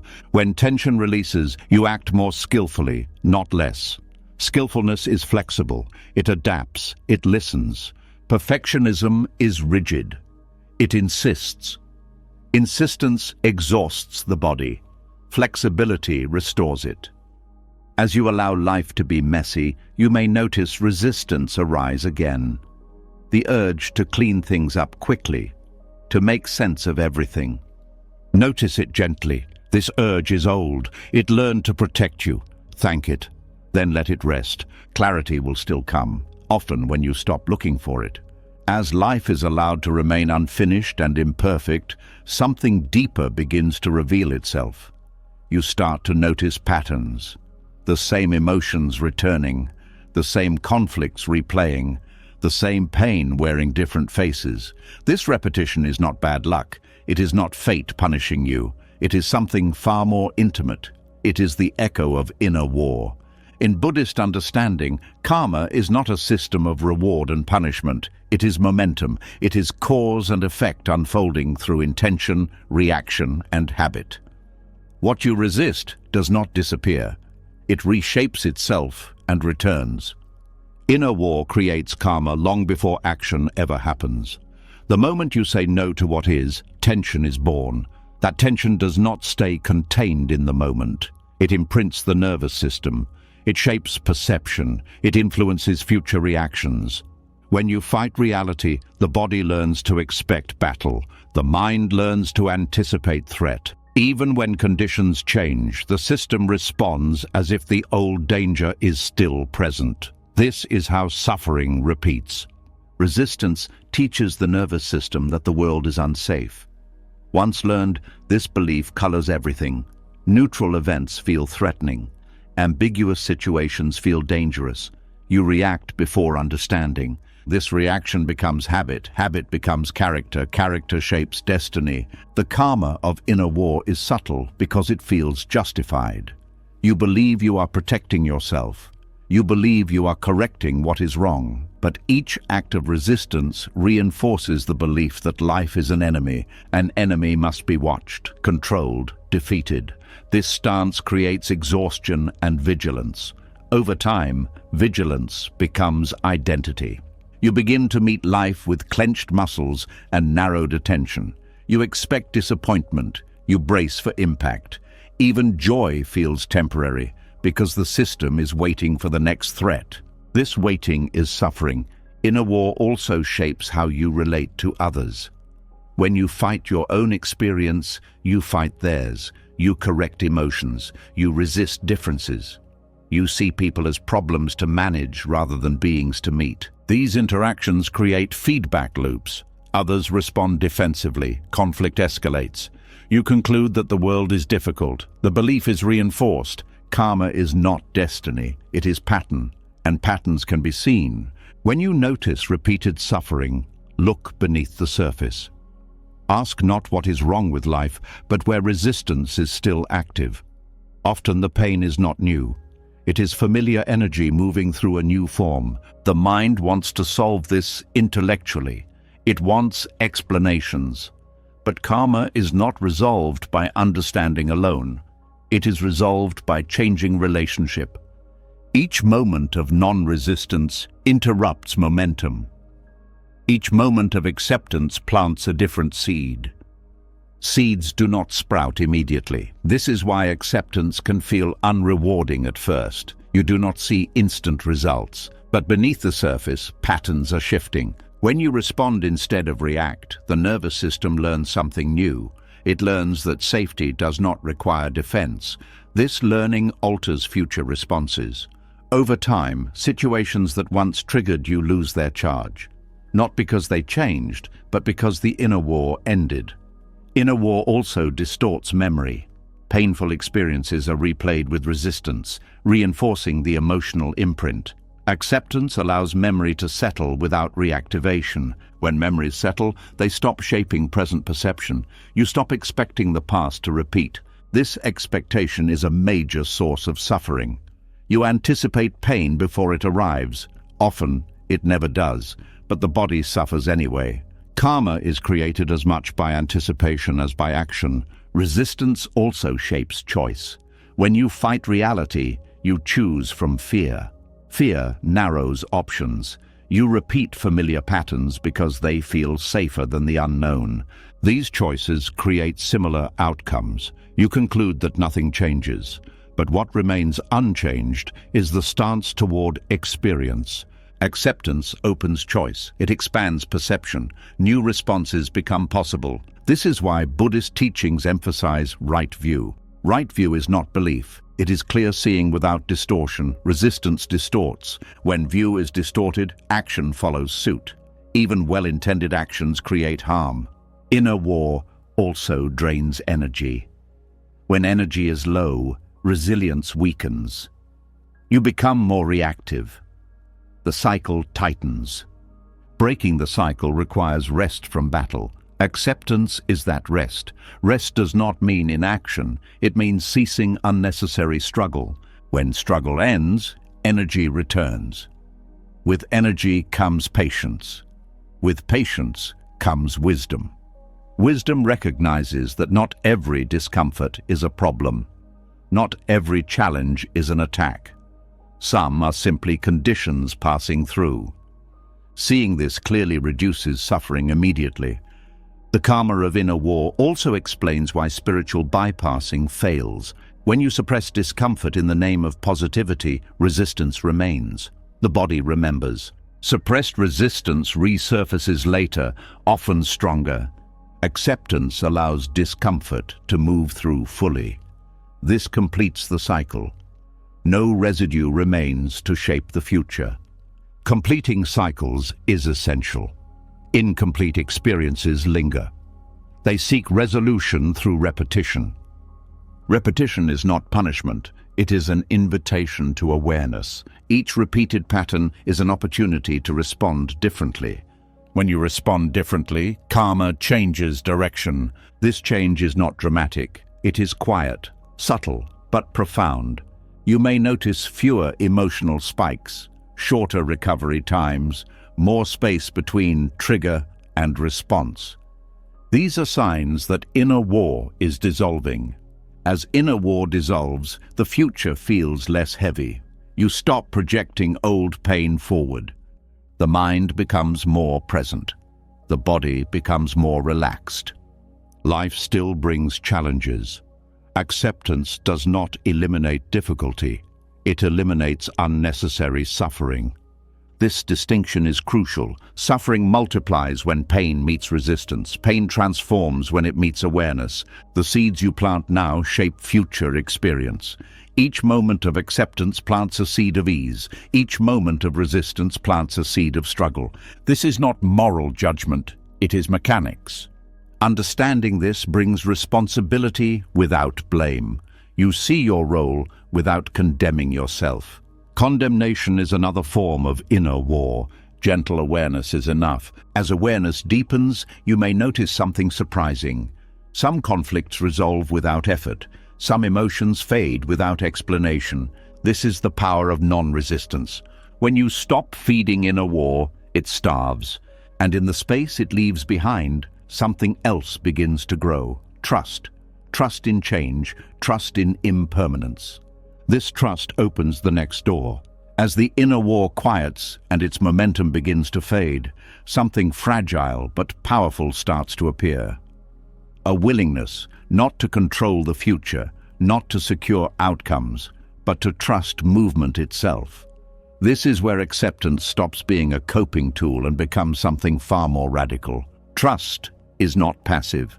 It is not blind hope. It is the courage to stay present while everything changes. At the heart of resistance is the refusal to accept impermanence. The mind wants things to stay. It wants relief to last, love to remain unchanged, clarity to be permanent. Even when suffering ends, the mind immediately reaches to hold on to the ending. This reaching is subtle, but it recreates tension. Impermanence is not just about loss, it is about movement. Everything that arises is already in the process of changing. This includes pain, fear, joy, and peace. Acceptance means trusting this movement instead of trying to freeze it. Most people think they resist pain. In reality, they resist change. Pain is uncomfortable, but change is threatening. Change dissolves certainty, it dissolves identity, it dissolves control. Acceptance asks you to let go of the illusion that anything can be held forever. This includes the things you love most. This is why acceptance feels radical. It goes against the deepest instinct to cling. Clinging feels like safety, but clinging creates fear. Fear of loss, fear of ending, fear of change. The more tightly you hold, the more anxious you become about what might slip away. Trusting impermanence reverses this pattern. When you stop demanding permanence, fear loosens. You stop asking life to guarantee itself. This trust does not come from belief. It comes from seeing impermanence clearly. You have already lived through countless changes, emotions passed, situations shifted, even identities transformed. You survived every ending so far. The mind forgets this. It treats each change as if it were the first. Acceptance reminds the system of something it already knows. Impermanence is not chaos. It has rhythm. Day follows night. Breath follows breath. Seasons turn. The body ages. Thoughts arise and fade. When you align with this rhythm, resistance weakens. Acceptance is radical because it removes bargaining. You stop saying, "I will accept this if it stays pleasant." You accept even when it does not. This does not mean you stop enjoying happiness. It means you stop trying to own it. Owning happiness is one of the most subtle forms of clinging. When joy appears, the mind immediately says, "I hope this lasts." That hope carries fear inside it, fear of its end. Fear of the end steals presence from the moment itself. You are no longer fully here. You are guarding the future. Trusting impermanence allows you to enjoy happiness without anxiety. You let it come fully. You let it leave fully. There is gratitude without grasping. This is freedom. The Buddha taught that suffering arises not from change, but from craving permanence in a changing world. Acceptance is the antidote because it aligns you with reality instead of against it. Trusting impermanence also softens grief. Loss still hurts. Acceptance does not numb pain. It changes the relationship to it. Grief becomes an expression of love rather than a protest against reality. When you resist loss, grief becomes bitterness. When you accept impermanence, grief becomes honoring. This shift allows grief to move. It does not get stuck. Trusting change also frees you from self-attachment. You stop trying to preserve a fixed version of yourself. You allow growth to happen without fear of losing who you were. Identity becomes fluid. You adapt without panic. You learn without self-betrayal. This fluidity is resilience. Resilience does not come from rigidity. It comes from adaptability. Acceptance trains adaptability by teaching you to stay present while things shift. The nervous system relaxes when it no longer expects stability where none exists. It stops bracing for disruption. Disruption becomes part of the flow. This does not make life predictable. It makes you capable. Trusting impermanence also reduces regret.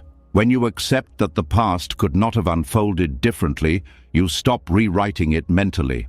You let the lessons remain without reliving the pain. This acceptance is not indifference. It is maturity. Maturity recognizes that clinging to the past does not protect the future. It only anchors suffering.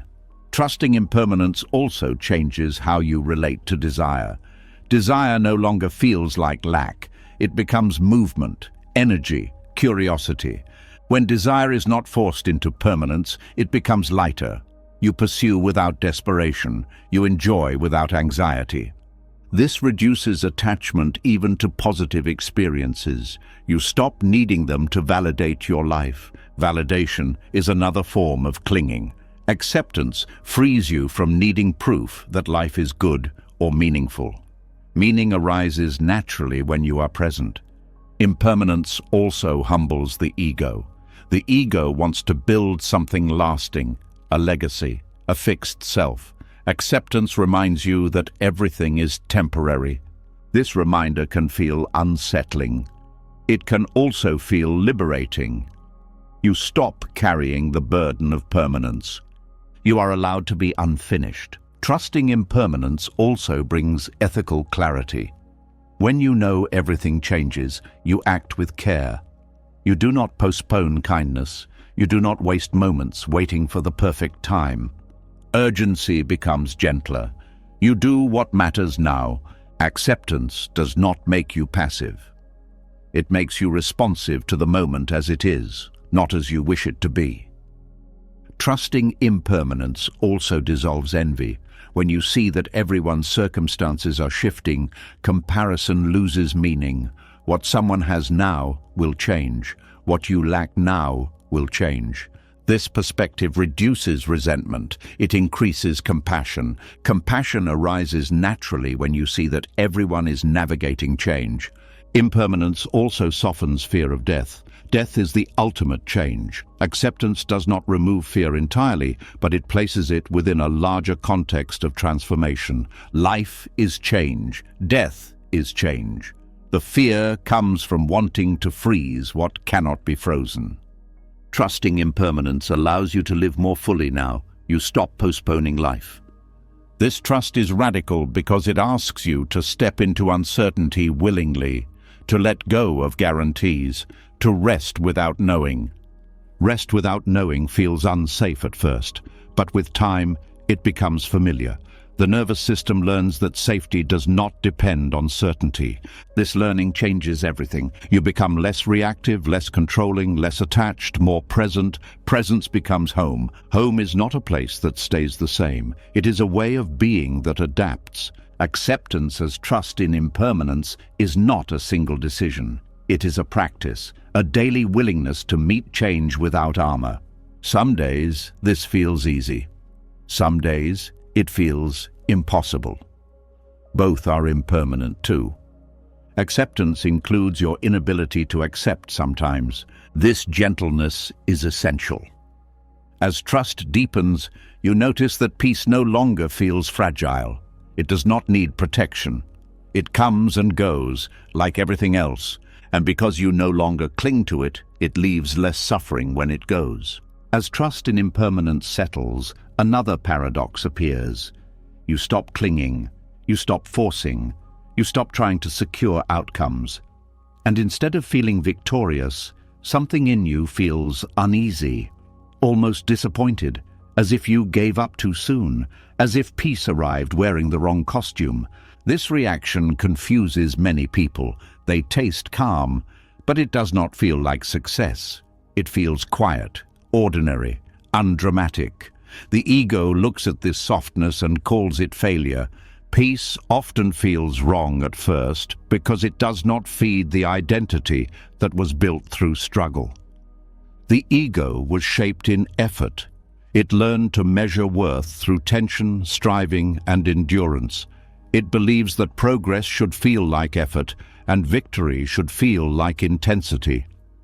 When peace arrives without fireworks, the ego feels bypassed. Surrender does not announce itself with applause.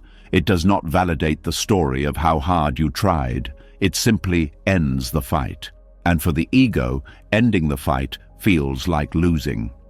The ego understands life as a series of battles, problems to solve, obstacles to overcome, enemies to defeat. When resistance ends, the ego loses its role.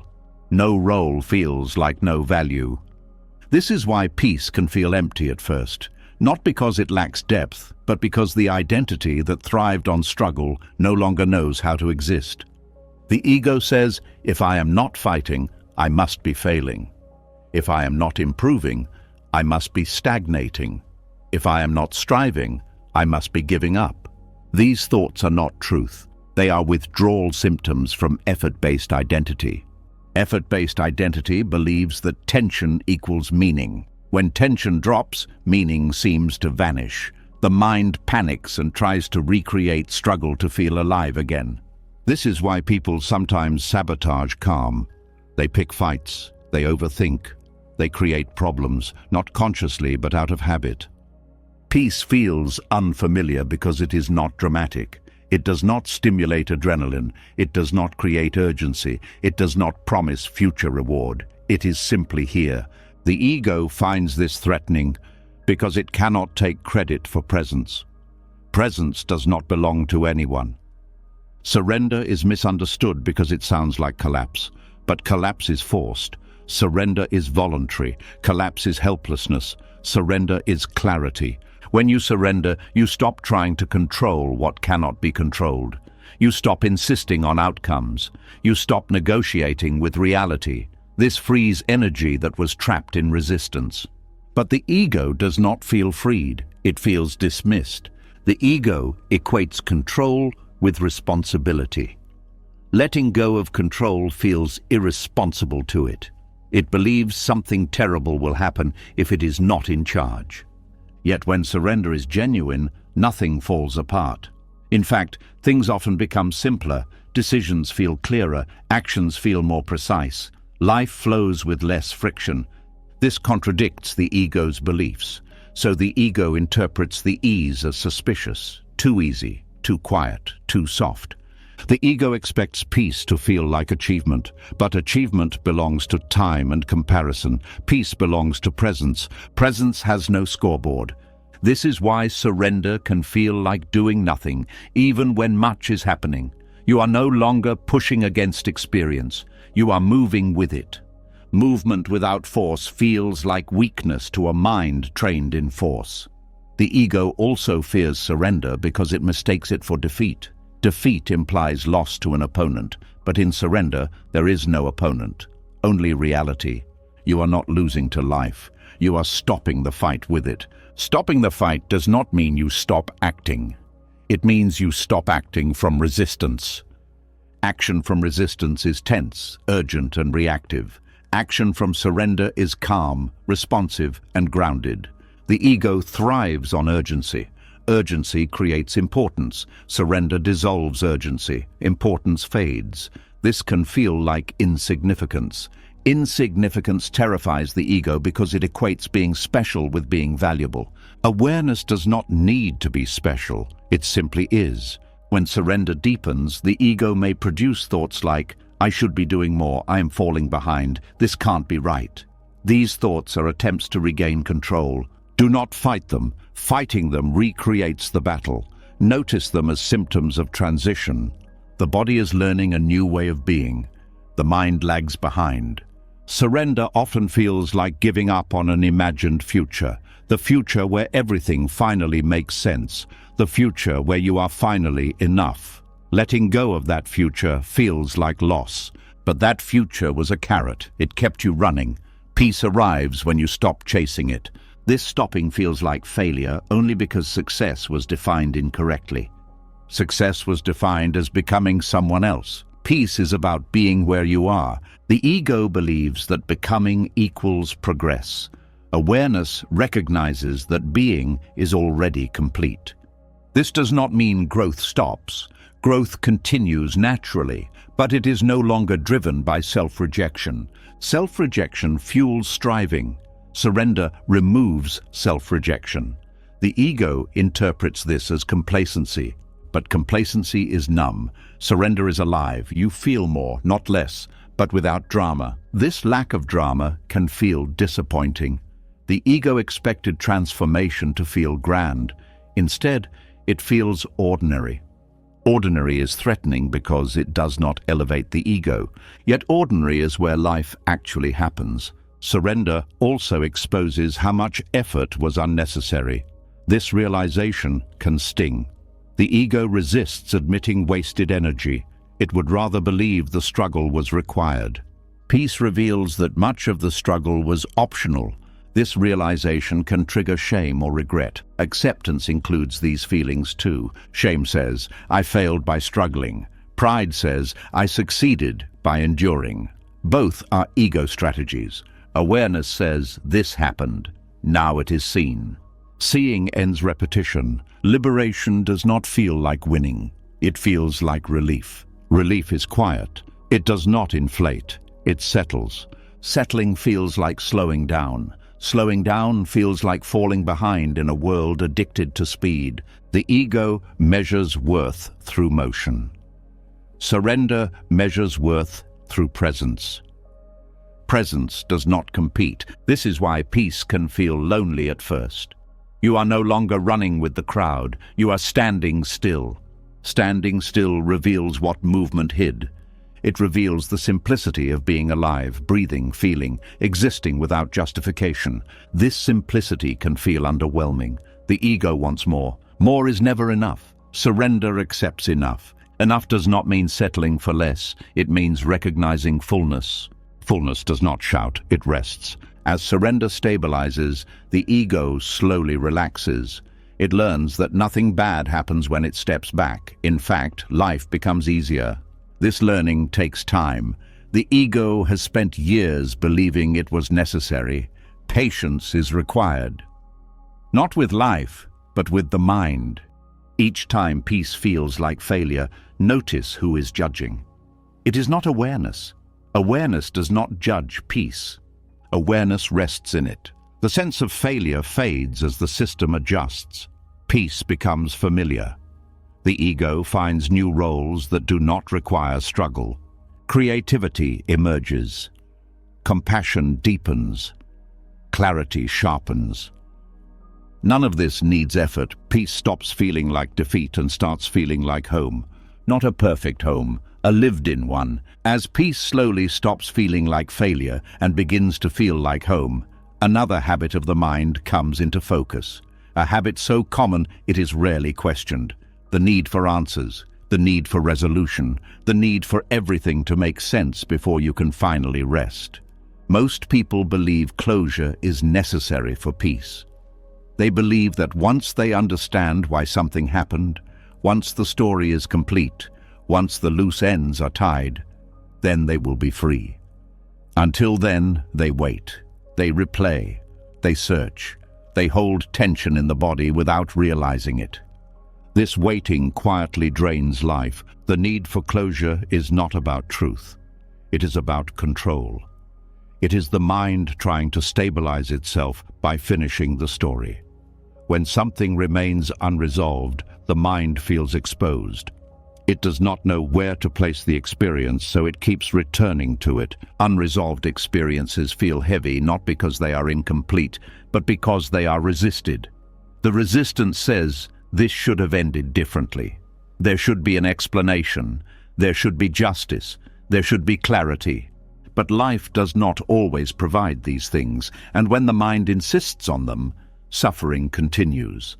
Acceptance changes this relationship completely. When you accept an experience fully, even without understanding it, the nervous system relaxes. The body stops bracing for an answer that may never come. This is the quiet freedom of not needing closure. Closure is often confused with healing, but healing does not require resolution. It requires allowance. When an experience is allowed to exist as it is, without demand, its emotional charge begins to dissolve. The mind wants to explain pain because explanation feels like mastery. If I understand it, I can contain it. But containment is not the same as release. Release happens when the body no longer needs to protect against the memory. Memories are not stored as stories alone. They are stored as sensations: tightness, heat, constriction. These sensations persist when the experience was not allowed to complete itself emotionally. Completion does not mean conclusion. It means full contact. When something painful happened, perhaps you were not able to feel it fully at the time. You survived by suppressing, distracting, or moving on too quickly. This was intelligent. It protected you then. But later, the body asks for completion. The mind responds by searching for closure through thought. This does not work because the body does not process through explanation. It processes through presence. Acceptance allows the body to feel what was once too much, slowly, safely, without forcing. When you stop needing closure, you stop interrogating the past. You stop asking it to justify itself. You allow it to be what it was. This allowance is not approval, it is recognition. Recognition says, this happened, it affected me, and it does not need to make sense for me to be at peace now. This realization is deeply liberating. Many people stay trapped in old pain because they believe they cannot move forward without answers. But answers often come too late, or not at all. Waiting for them ties your peace to conditions you cannot control. Not needing closure returns peace to the present. The mind fears this because it equates unresolved with unsafe. But unresolved does not mean ongoing. It means incomplete narrative, not incomplete experience. When you accept that some experiences will never fit neatly into a story, the story loses its grip. The emotional energy bound to the need for resolution begins to unwind. This unwinding feels like softening. The chest loosens, the breath deepens. The body stops replaying the moment. You may notice that memories arise with less intensity. They no longer hijack the present. They feel distant, neutral, informational. This does not mean you forget. It means you are no longer reliving. Reliving is caused by resistance. Acceptance allows memory to remain in the past. The need for closure also affects relationships. Many people carry unfinished conversations in their minds for years. Words they wish they had said. Apologies they never received. Endings that never came. These unfinished loops consume energy. Acceptance does not rewrite these conversations. It releases the demand that they be completed. You realize that peace does not require the other person to understand, apologize, or change. Peace requires you to stop waiting. Waiting keeps the wound open. Letting go does not mean what happened was okay. It means you are no longer organizing your inner life around it. This is not indifference, it is self-respect. The mind often resists this because it fears injustice. If I let go, it means they got away with it. But holding on does not correct injustice, it only extends suffering.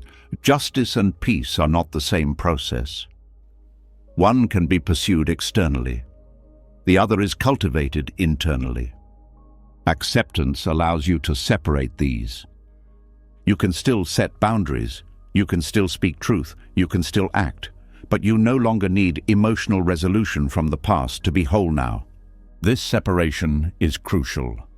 The need for closure also shows up in spiritual seeking. People want final answers, ultimate understanding, a moment where everything clicks and stays clicked. But awakening is not a conclusion, it is an ongoing openness. Trying to finalize understanding creates rigidity. Acceptance keeps understanding fluid.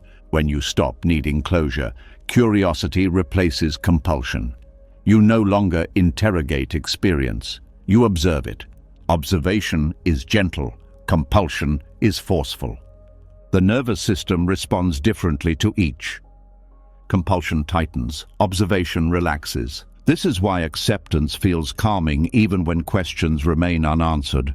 Unanswered questions are not a threat to awareness, they are only a threat to the ego.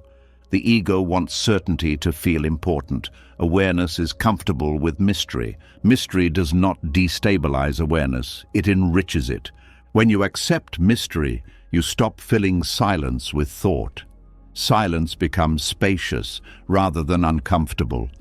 In that space, unresolved experiences lose their urgency. They no longer demand attention. They are allowed to fade naturally. Fading does not mean erasing, it means releasing emotional charge. You can remember without reacting. You can recall without reliving. This is freedom. Freedom is not about fixing the past. It is about no longer living inside it. Acceptance brings you fully into now. Now does not need closure. It needs presence. Presence meets life as it is, not as it should have been. The body recognizes this immediately. It stops bracing for explanation. It stops scanning memory for danger. Rest becomes possible. Rest is the signal that the system no longer expects something to resolve. This rest is not sleep, it is inner settling. Inner settling allows energy to return. When energy returns, life expands. You become available for new experiences without old filters. This does not mean old pain never surfaces. It means when it does not take over. You meet it like weather passing through, not like a problem to solve. This approach does not require effort. It requires permission. Permission for things to remain unfinished. Life itself is unfinished. Every moment leads to another. No experience is truly complete. Even joy ends. Even clarity shifts. Trying to complete life creates suffering. Allowing incompletion creates peace. This does not make life meaningless, it makes it alive.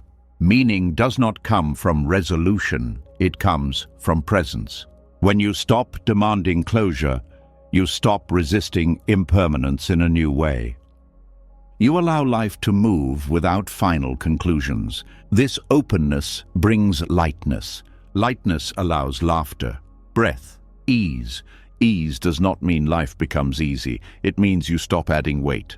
As this understanding deepens, you may notice something else. The mind spends less time in the past, less time rehearsing the future. Time itself begins to feel different. You are no longer traveling mentally as much. You are here. And this presence reveals another freedom waiting to be explored. As the need for closure loosens, something else quietly falls away with it. The constant movement of the mind through time. The habit of leaving the present again and again, not with the body, but with thought. When unresolved experiences lose their grip, you may notice something unfamiliar. You are here more often, and that changes everything. Most suffering does not happen now. It happens in remembered moments and imagined futures. The body may be sitting safely in a room, but the mind is somewhere else, replaying old scenes or rehearsing what might go wrong next. This movement feels automatic, so normal that it goes unnoticed, but it is one of the main ways suffering renews itself. Emotional time travel is the habit of mentally leaving the present to manage pain. The mind believes that if it replays the past enough times, it will finally understand it. If it rehearses the future enough times, it will finally be prepared. These intentions seem protective. In reality, they keep the nervous system locked in stress. The past no longer exists, but the body does not know this when the mind revisits it with emotion. Each replay activates the same physiological response as the original event. Heart rate changes, muscles tighten, breathing shifts. The body relives what the mind remembers. The future does not exist either, but the body reacts to imagined threats as if they are real.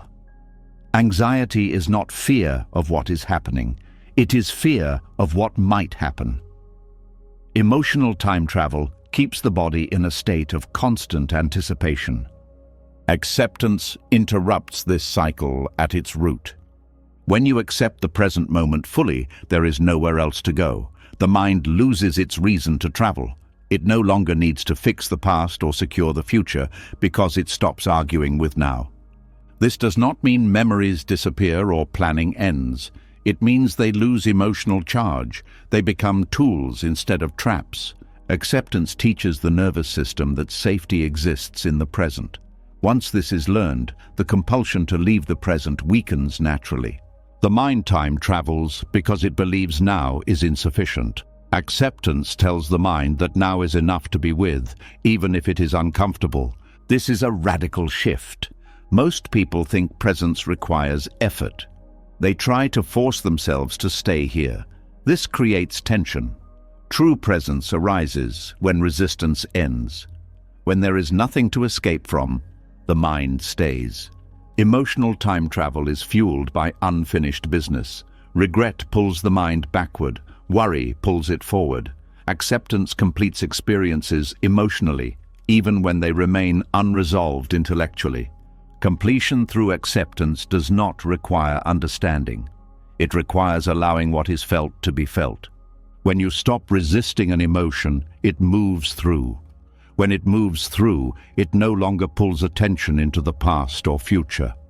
For example, regret is often less about what happened and more about the refusal to accept that it happened. The mind replays the moment, hoping to undo it. Acceptance ends the argument. The replay loses purpose. Worry operates similarly. It assumes the future must be controlled to be safe. Acceptance removes this assumption. You trust your ability to respond rather than predict. Trust collapses rehearsal. The mind rehearses because it does not trust presence. Acceptance builds trust. As trust grows, time begins to feel different. Moments stretch. Attention deepens. You notice small details you used to miss because you were rarely here long enough. This presence is not dull. It is vivid. Many people fear that if they stop replaying and rehearsing, they will become careless. But emotional time travel does not produce wisdom. It produces fatigue. Wisdom arises from clear contact with what is actually happening. Acceptance brings attention back to sensation. The feeling of breath, the weight of the body, the sound in the room. These anchors are not techniques. They are reminders that now exists. When attention rests in sensation, thought slows. Not because it is suppressed, but because it is no longer needed to manage threat. The body relaxes when it is not being dragged through time. This relaxation changes how you experience memory. Memories may still arise, but they feel like images rather than events. They inform without overwhelming. The future still matters, but it does not dominate. You plan when needed, then return. Acceptance creates boundaries around time travel. Without acceptance, the mind lives in loops. It revisits the same moments, rehearses the same fears. With acceptance, loops dissolve. Dissolution does not happen all at once. It happens gradually as the system learns that now is survivable. This learning is somatic. Each time you stay present with discomfort without escaping into thought, the nervous system updates. It learns that feeling is not danger. This learning is profound. It changes baseline experience. Baseline anxiety decreases. Baseline clarity increases. Emotional time travel often feels productive. It feels like you are doing something. Acceptance feels like doing nothing, but doing nothing is sometimes exactly what ends suffering. Doing nothing does not mean disengaging from life. It means disengaging from unnecessary struggle. The mind resists this because it equates activity with value. Stillness feels wasteful, but stillness is where integration happens. Integration allows experience to settle. When experience settles, it stops demanding attention. The mind travels through time because experiences remain unsettled. Acceptance settles them. Settling does not erase pain, it integrates it. Once integrated, pain becomes part of the past rather than a portal back to it. This changes how you relate to identity. You stop defining yourself by what happened or what might happen. You relate to who you are now. Now is not a story. It is an experience. Experience does not require justification. Acceptance also reduces mental noise. The commentary softens. The constant checking decreases. This creates space. In this space, you may notice grief for how much time was spent elsewhere. This grief is natural. It does not need to be fixed. Allow it. It will pass. As it passes, gratitude may arise. Gratitude for being here, for breathing, for simplicity. Gratitude grounds attention. The more grounded attention becomes, the less appealing time travel feels. This does not mean the mind never wanders. Wandering is natural. The difference is that wandering no longer hijacks. You notice sooner, you return gently. There is no punishment, no self-correction, just returning. This gentleness is key. Harshness recreates resistance. Resistance fuels time travel. Gentleness keeps you here. Acceptance also reveals how much emotional time travel was driven by fear of inadequacy, the belief that you must be different to be okay. Acceptance dissolves this belief. You are allowed to be here as you are. This permission removes urgency. Urgency is the engine of time travel. When urgency fades, presence stabilizes. Presence does not eliminate problems. It changes how you meet them. Problems become tasks rather than threats. Tasks are addressed in time. Threats are rehearsed endlessly. Acceptance transforms threats back into tasks. This transformation frees enormous energy.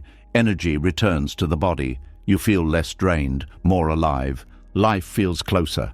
As emotional time travel ends, you may notice something unexpected. Silence. Not external silence, but internal. This silence is not emptiness. It is spacious awareness. Spacious awareness allows choice. Choice allows freedom. Freedom is not about escaping life. It is about staying with it fully. As the mind spends less time replaying the past and rehearsing the future, another pattern quietly steps into the light. A familiar pause. A delay that feels reasonable, even responsible. The thought that says, "not yet." The belief that peace, presence, or acceptance must wait until you are more prepared. This belief feels harmless. It feels wise, but it is one of the most persistent forms of resistance. Readiness is a story the mind tells to justify postponement. It sounds practical, but underneath it carries fear. Fear of feeling too much, fear of failing, fear of losing control. The mind says, "I will accept life once I am stronger, calmer, clearer, more healed." Until then, it holds back. Holding back keeps the nervous system tense. It signals that now is not safe yet, that something is missing, that life must be delayed. But life does not pause while you prepare. The idea of readiness assumes there is a future version of you who will finally be capable of meeting life fully. This future self feels confident, balanced, and unshaken. The present self feels inadequate by comparison. Acceptance is postponed until the upgrade arrives. This postponement creates a subtle self-rejection. You are not allowed to be fully here as you are. You must first become someone else. This belief shapes how you relate to everything. You wait to rest until work is done. You wait to be present until anxiety is gone. You wait to be at peace until circumstances improve. Each wait reinforces the message that now is not enough. The myth of readiness thrives on conditions. It says, once this changes, then I can accept. Once I feel better, then I can be present. Once I understand more, then I can let go. But readiness never arrives because it is not a state. It is a moving target. Each time you think you are close, the mind raises the bar. There is always another reason to wait, another adjustment to make, another layer to fix. This endless preparation keeps you from the very thing you are preparing for. Acceptance does not require readiness, it creates readiness. When you accept life as it is, even while feeling unprepared, something shifts. The body relaxes slightly, the mind stops bracing, capacity increases. Capacity does not come from preparation alone. It comes from contact. Avoidance masquerading as preparation limits growth. Meeting experience builds it. Think about how people learn to swim. No amount of reading prepares the body for water. At some point, contact must happen. The body learns by doing, not by waiting. Life works the same way. You learn to meet emotions by meeting them. You learn to handle uncertainty by standing in it. You learn to be present by being present, not by rehearsing it mentally. The mind fears this because contact feels risky. Preparation feels safer, but safety built on avoidance is fragile. The nervous system becomes resilient through experience, not anticipation. Waiting to be ready also keeps identity intact. As long as you are not fully present, you can maintain the story of who you will become. This story protects you from confronting who you are now. But who you are now is not a problem to solve. It is a reality to meet. Meeting it does not mean approving everything about yourself. It means stopping the delay. Delay drains life. You miss moments while waiting for permission to be present. Readiness also appears in spiritual seeking. People wait for the right teacher, the right practice, the right understanding. They believe that once they know enough, acceptance will be natural. But acceptance is not a reward for understanding. It is the ground that allows understanding to deepen. Trying to understand life before accepting it is like trying to see clearly while squinting. Acceptance opens perception. Readiness closes it. The myth of readiness also shows up in relationships. You wait to be open until you feel safe. You wait to forgive until you receive an apology. You wait to love fully until guarantees are made. These waits keep distance alive. True connection requires vulnerability. Vulnerability does not wait for readiness. It happens in the moment of openness. Openness feels dangerous to the ego because it removes control. But control has already been shown to exhaust the system. Readiness is often just control in disguise. The mind says, once I am ready, I will accept. What it means is, once I feel in control, I will relax. But control is never complete. There is always uncertainty. Acceptance says, I will relax now, even without control. This decision feels radical. It goes against training. You are taught to prepare, plan, and perfect before acting. This training has value in practical matters, but it does not translate to inner peace. Inner peace does not improve with delay. Waiting to be ready also strengthens fear. Each delay reinforces the belief that the experience is dangerous. The mind says, if I am not ready yet, it must be too much. Acceptance disproves this belief through experience. When you accept life before feeling ready, you discover that readiness is not required to be present. You feel what you feel. You breathe, you stay, and nothing collapses. This discovery builds trust. Trust grows not from preparation, but from survival. You trust yourself because you see that you can meet what arises. The myth of readiness also creates perfectionism. You want to accept life the right way. You want to let go correctly. You wait until you feel you can do it properly. But there is no proper way to accept. There is only the willingness to stop resisting. Resistance does not end because conditions improve. Conditions improve because resistance ends. This reversal is hard for the mind to accept. The mind wants acceptance to be an outcome. It is a starting point. Waiting to be ready keeps peace in the future. Acceptance brings it into now. Now may not be comfortable. Acceptance does not promise comfort. It promises honesty. Honesty is grounding. Grounding creates stability. Stability allows capacity to grow. Capacity is often mistaken for readiness, but capacity develops through use.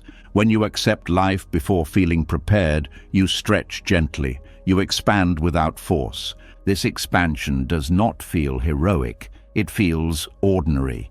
You stay with a feeling a little longer. You stop distracting. You stop postponing. These small acts accumulate. The nervous system learns that presence is survivable, then tolerable, then natural. The mind learns that readiness is not a prerequisite. It is a result.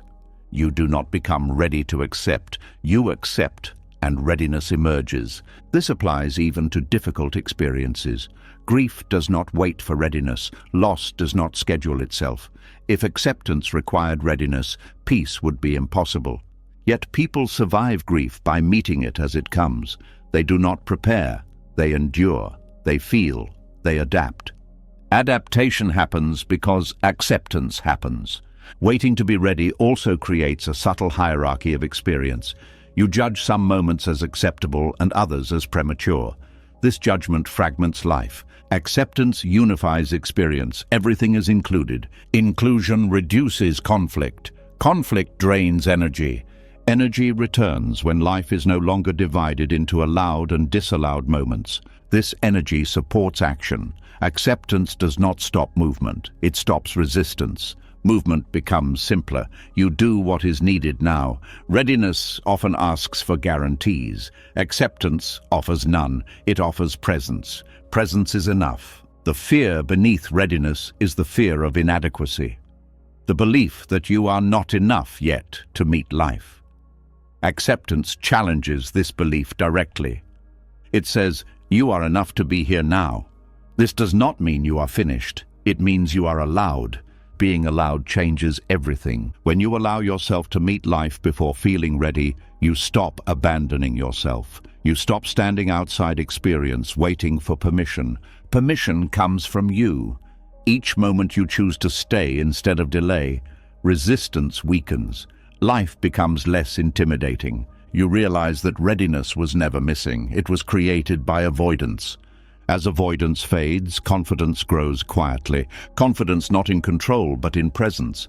Presence does not need preparation. It only needs willingness. As the habit of waiting to be ready dissolves, something else becomes easier to notice. A constant pull, a leaning forward of attention, a sense that something is missing and must be found elsewhere. This pull has many names, but it is usually called desire, and it has been misunderstood for a very long time. Desire is often treated as the enemy of peace, something to suppress, control, or rise above. Many teachings frame it as weakness or moral failure, but this framing creates more resistance, not less. When you look more closely, desire is not evil, it is intelligent. It just happens to be looking in the wrong direction. Desire is movement, it is energy. It is awareness trying to complete itself. At its core, desire is the feeling that something is needed for wholeness. The problem is not the energy itself. The problem is where the energy is pointed. When desire points outward, it looks for fulfillment in objects, achievements, people, or states of mind. It says, if I get this, then I will be okay. If I reach that, then I will rest. This outward search keeps awareness moving away from itself. The mind believes satisfaction lives somewhere else, so it keeps reaching. This reaching creates tension. The body leans forward. The breath tightens slightly. Attention narrows. The present moment feels like a waiting room instead of a place to live. Desire promises relief but rarely delivers it for long. Even when you get what you want, the relief fades. Another desire replaces it. This cycle is not a personal failure. It is structural. Desire is awareness mistaking objects for completion. Awareness is naturally whole. It does not lack. But when awareness identifies with thought and story, it forgets itself. It feels incomplete. Desire arises to solve this imagined lack. Craving is not proof that something is wrong with you. It is proof that awareness has turned outward. When you see desire this way, your relationship to it changes. Instead of fighting it, you become curious about it.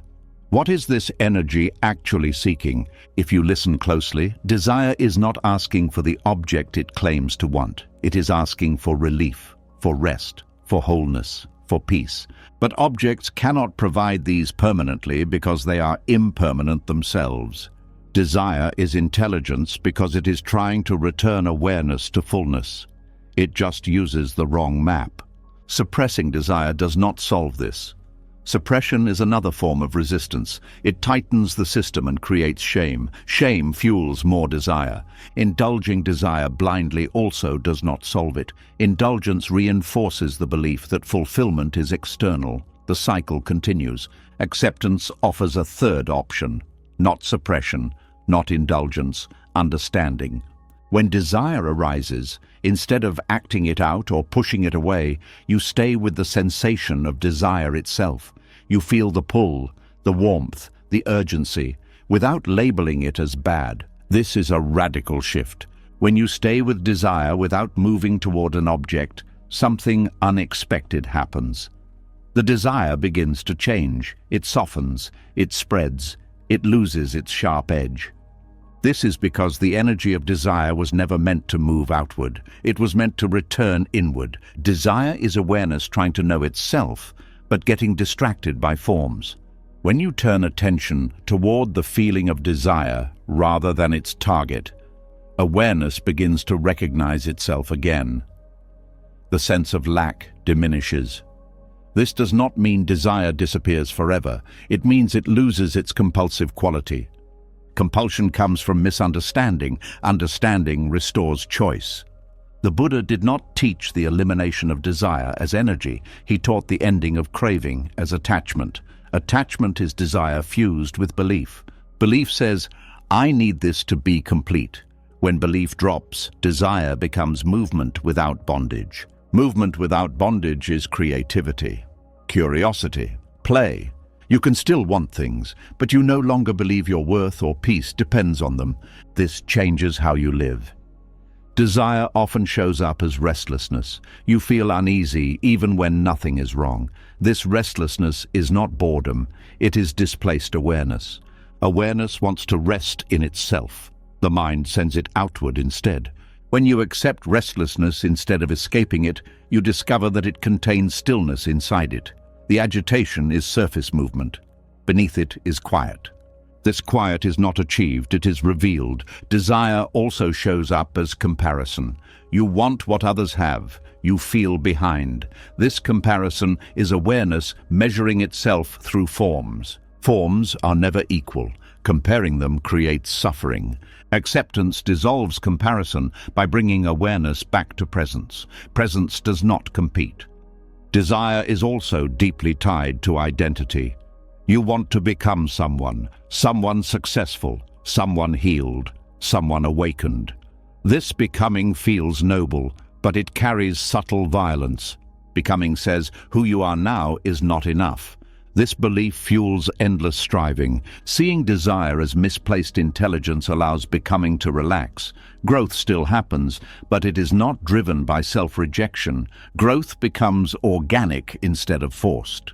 Desire is not only about wanting more, it is also about wanting less. Wanting pain to end. Wanting fear to go away. Wanting emotions to disappear. These desires come from the same misunderstanding.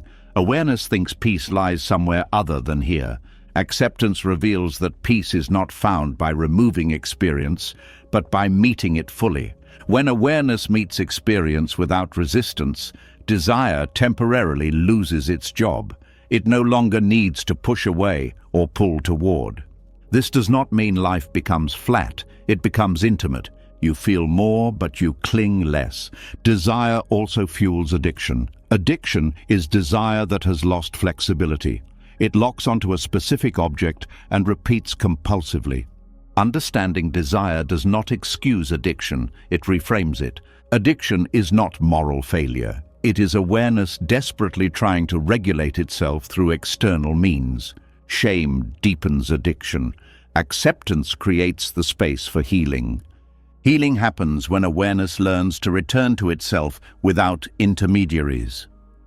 This return is not mystical. It is felt as presence, as settling, as coming home to sensation. When desire arises and you do not follow it immediately, you create a pause. In that pause, awareness has a chance to reorient. This pause is powerful. The nervous system learns that it does not need to chase relief. Relief is available through presence. This learning reduces urgency. Urgency is the fuel of suffering. As urgency fades, desire becomes information rather than command. You can listen to it without obeying it. This listening reveals patterns. You see what you reach for when you are tired, when you are lonely, when you are afraid. These patterns are not flaws. They are signals. Signals point to needs. Needs are met more effectively through awareness than through compulsion. Desire also has a positive role. It motivates learning, connection, and creativity. When freed from attachment, it becomes life force. Life force moves without desperation. The mistake is not desire. The mistake is believing desire must be satisfied externally to bring peace. Peace does not come from satisfying desire. It comes from understanding it. Understanding dissolves the illusion of lack. Lack is a thought, not a fact. When lack is seen as thought, desire loses its urgency. You can still enjoy, still pursue, still create. But without the belief that something is missing now. This belief is the root of suffering. Acceptance reveals that nothing essential is missing in this moment. This does not deny pain, it contextualizes it. Pain can exist without lack. Difficulty can exist without deficiency. This understanding is liberating. As you live this way, desire becomes lighter, less sticky, less demanding. You may notice long gaps between cravings, or cravings that arise and dissolve quickly. This is not because you controlled them, it is because you understood them. Understanding is the deepest form of letting go. As desire stops pulling awareness outward so forcefully, awareness rests more naturally in itself. This resting feels like contentment without reason. Contentment without reason is peace. This peace does not depend on fulfillment. It exists even while desire comes and goes. As desire loses its grip and no longer pulls awareness outward with the same urgency, a familiar voice often becomes louder for a moment. A voice that comments on everything, judges everything, keeps score. It does not shout, but it never really rests. This is the inner prosecutor, and it has been running the courtroom of your mind for a very long time. The inner prosecutor believes its job is to protect you. It points out mistakes before others can. It criticizes weaknesses so you can fix them. It compares you to ideals so you will improve. On the surface, it looks useful, responsible, even moral. But look deeper, and you will see something else. This voice does not protect peace. It destroys it. Self-judgment is one of the most normalized forms of violence. Because it is internal, it is rarely questioned. You are told that being hard on yourself builds character, that guilt keeps you ethical, that shame motivates change. But none of these are actually true in the long run. The inner prosecutor does not make you better, it keeps you tense. This voice is built on an illusion. The illusion that there is a separate self who can be fixed, improved, or condemned through punishment. Acceptance exposes this illusion by removing the judge's authority. The inner prosecutor speaks in absolutes, always, never, should. It does not describe behavior. It defines identity. You are lazy. You are broken. You are not enough. Once identity is attacked, the body reacts as if under threat. Shame is not just a thought. It is a full-body experience. The chest collapses, the head drops, energy drains, the nervous system shifts into defense. Learning does not happen here, only contraction. The prosecutor claims this contraction is necessary. It says without judgment, you will become careless or immoral. But this belief confuses accountability with punishment. Accountability arises from clarity. Punishment arises from fear. Acceptance does not remove accountability. It removes unnecessary cruelty. The prosecutor exists because, at some point, criticism felt safer than uncertainty. Many people learned early that love was conditional, approval had to be earned, mistakes had consequences beyond correction, shame became a survival strategy. This strategy may have helped you adapt, but it is no longer serving you. The prosecutor does not live in the present, it lives in memory and projection. It reviews past actions and predicts future failure. It is rarely concerned with what is happening now. Now is too neutral, too alive, too unpredictable. Acceptance pulls attention out of this courtroom and back into direct experience. Direct experience does not judge. It feels, it notices, it responds. When acceptance is present, the prosecutor loses relevance. Not because you argued with it, but because you stopped feeding it. The prosecutor feeds on identification. It needs you to believe its verdicts are truth. Acceptance creates distance. You hear the voice without becoming it.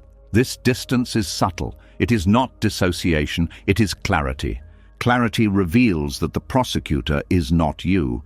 It is a pattern of thought conditioned by fear and habit. Seeing this clearly is liberating. At first, the prosecutor may get louder. This is normal. When a system senses loss of control, it escalates. It tries to regain authority through intensity. Do not fight it. Fighting creates another courtroom. Instead, notice the tone, the urgency, the harshness. Notice how little compassion lives there. This noticing weakens identification. The prosecutor thrives on secrecy. Awareness exposes it. Acceptance also reveals something uncomfortable. The prosecutor is often fueled by hidden pride, a belief that you should be better than you are, that you should not struggle, that you should have figured it out by now. This pride keeps the prosecutor alive. It says, I expect more from you because you are special. When reality does not meet this expectation, judgment follows.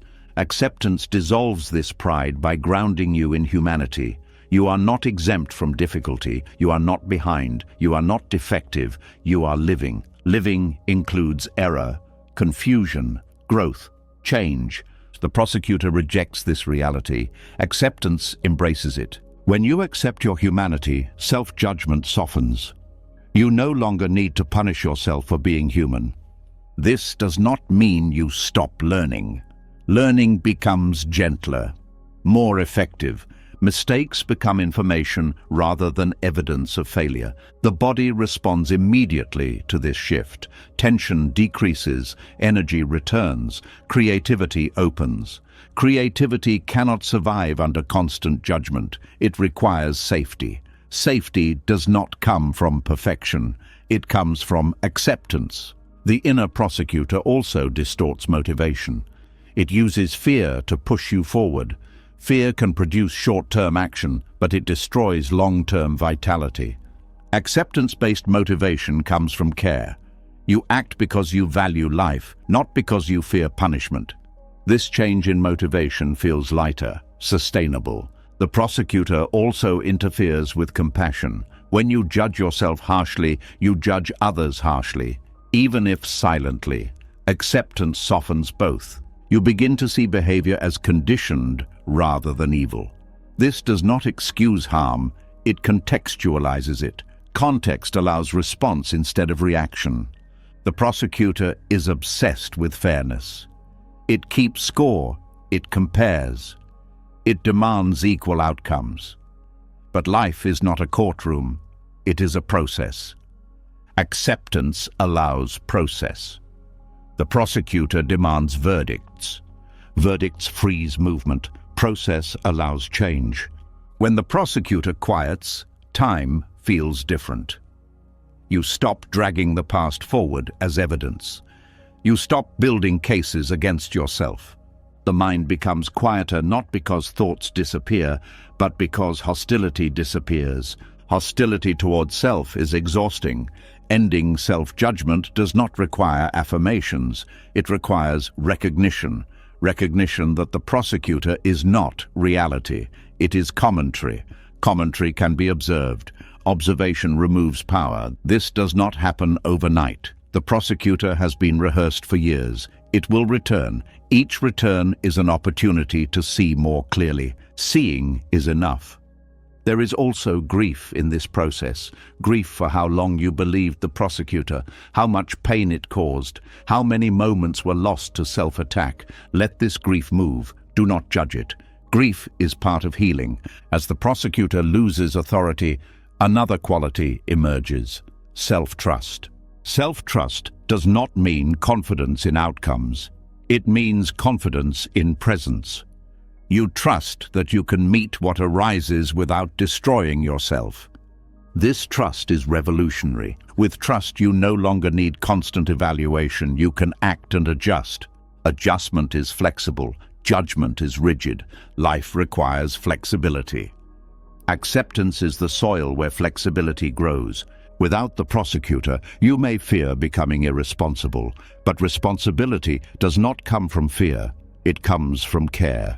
Care arises naturally when you are not at war with yourself. This care extends outward. You become more patient, less reactive, more present. You do not lose standards, you lose cruelty. Cruelty was never wisdom.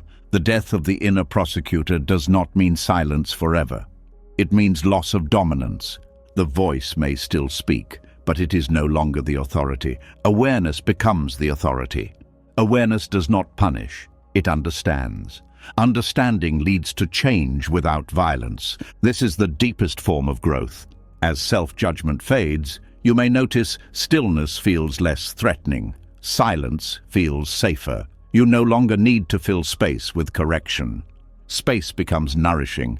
As the inner prosecutor loses its authority and the constant self-attack begins to quiet, something unexpected often happens. Silence appears, space opens, and instead of feeling relief right away, many people feel uneasy, restless, exposed, as if something important is missing. This reaction surprises them. They thought peace would feel safe. Instead, it feels unfamiliar. Stillness feels threatening not because it is dangerous, but because the mind has been trained to distrust it. The conditioned mind learned early that movement equals safety. Thinking, planning, fixing, worrying, judging, these became ways to stay alert. Alertness once mattered. It helped you adapt. It helped you survive. Over time, alertness became constant. Stillness began to feel like vulnerability. The mind equates silence with loss of control. When there is nothing to manage, nothing to fix, nothing to evaluate, the mind does not know where to stand. It feels unnecessary. And what feels unnecessary feels unsafe to an identity built on usefulness. The conditioned mind was rewarded for activity. Productivity was praised. Busyness was admired. Stillness was associated with laziness, weakness, or danger. These associations did not come from wisdom. They came from conditioning. So when peace arrives, the mind reacts as if something has gone wrong. It says, "This can't be right. I should be doing something. I'm missing something." This discomfort is not a sign that stillness is wrong. It is a sign that the mind has not yet learned how to rest. Rest is not inactivity. Rest is the absence of unnecessary effort. The mind is used to effort. It has spent years pushing, correcting, improving, defending. When effort stops, it feels disoriented. The muscles relax, but the identity panics. This panic is subtle. It may show up as boredom, anxiety, or a sudden urge to distract. The phone becomes tempting. Thoughts speed up. Old worries resurface. The mind tries to recreate movement because movement feels familiar. Stillness removes reference points. There is no narrative to hold on to, no problem to solve, no role to perform. For the ego, this feels like erasure. But what is being erased is not awareness. It is noise. Noise was mistaken for aliveness. Many people fear that without constant thinking, they will become dull or disconnected. But thinking is not awareness. Awareness is what notices thinking. Stillness reveals this distinction clearly. When the mind quiets, awareness does not disappear. It becomes more obvious. Sensations sharpen. Sounds become clearer. Presence deepens. Life feels closer, not farther away. But the conditioned mind does not recognize this at first. It expects stimulation to feel alive. Calm feels flat by comparison. This flatness is temporary. It is the system recalibrating. Just as eyes adjust when moving from bright light into a darker room, the nervous system adjusts when moving from constant stimulation into stillness. At first, things seem empty. Then, depth appears. Stillness also brings unresolved sensations to the surface. When the mind stops distracting itself, feelings that were pushed aside may arise. Sadness, fatigue, longing. These feelings were always there, but movement kept them buried. When they surface, the mind may blame stillness. It says, "This calm is making me feel worse." But stillness did not create the feelings. It revealed them. Revelation is uncomfortable when you are used to avoidance. Avoidance feels productive. It feels like control. Stillness removes avoidance. The mind loses its escape routes. This exposure feels threatening because it challenges the belief that you cannot handle what is inside you. But exposure is not overwhelm. It is contact. Contact allows integration. Integration does not happen in motion, it happens in rest. The conditioned mind fears rest because it associates rest with collapse. But collapse happens when effort exceeds capacity. Rest restores capacity. Stillness also threatens the mind's sense of importance. When you stop thinking, you stop narrating your significance.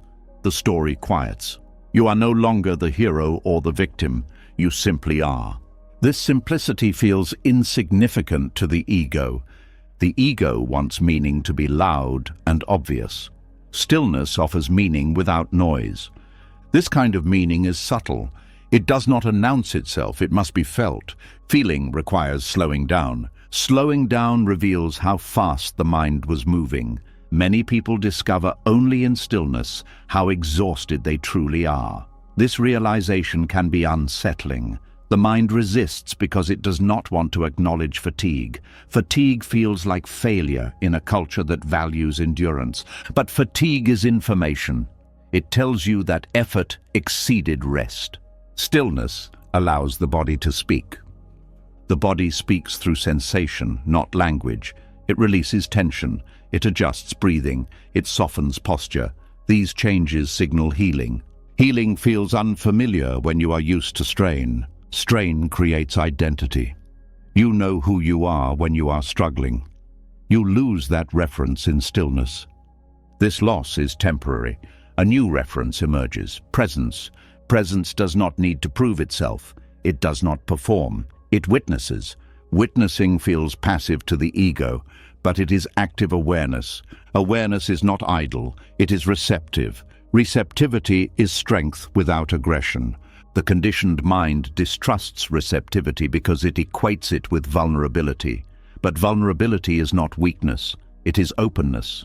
Openness allows connection with yourself, with others, with life.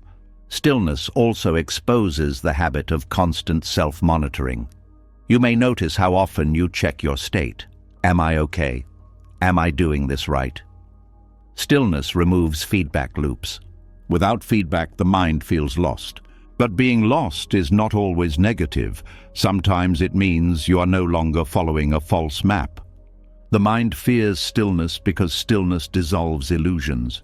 Illusions about control, illusions about identity, illusions about permanence. Without these illusions, the ego feels naked. This nakedness is not danger, it is honesty. Honesty feels sharp at first, then it feels clean. Stillness cleans perception by removing filters. Filters were built to protect, but they distort. When distortion fades, clarity arises naturally. Clarity does not require effort. It emerges when noise stops. This emergence cannot be forced. It happens when stillness is allowed.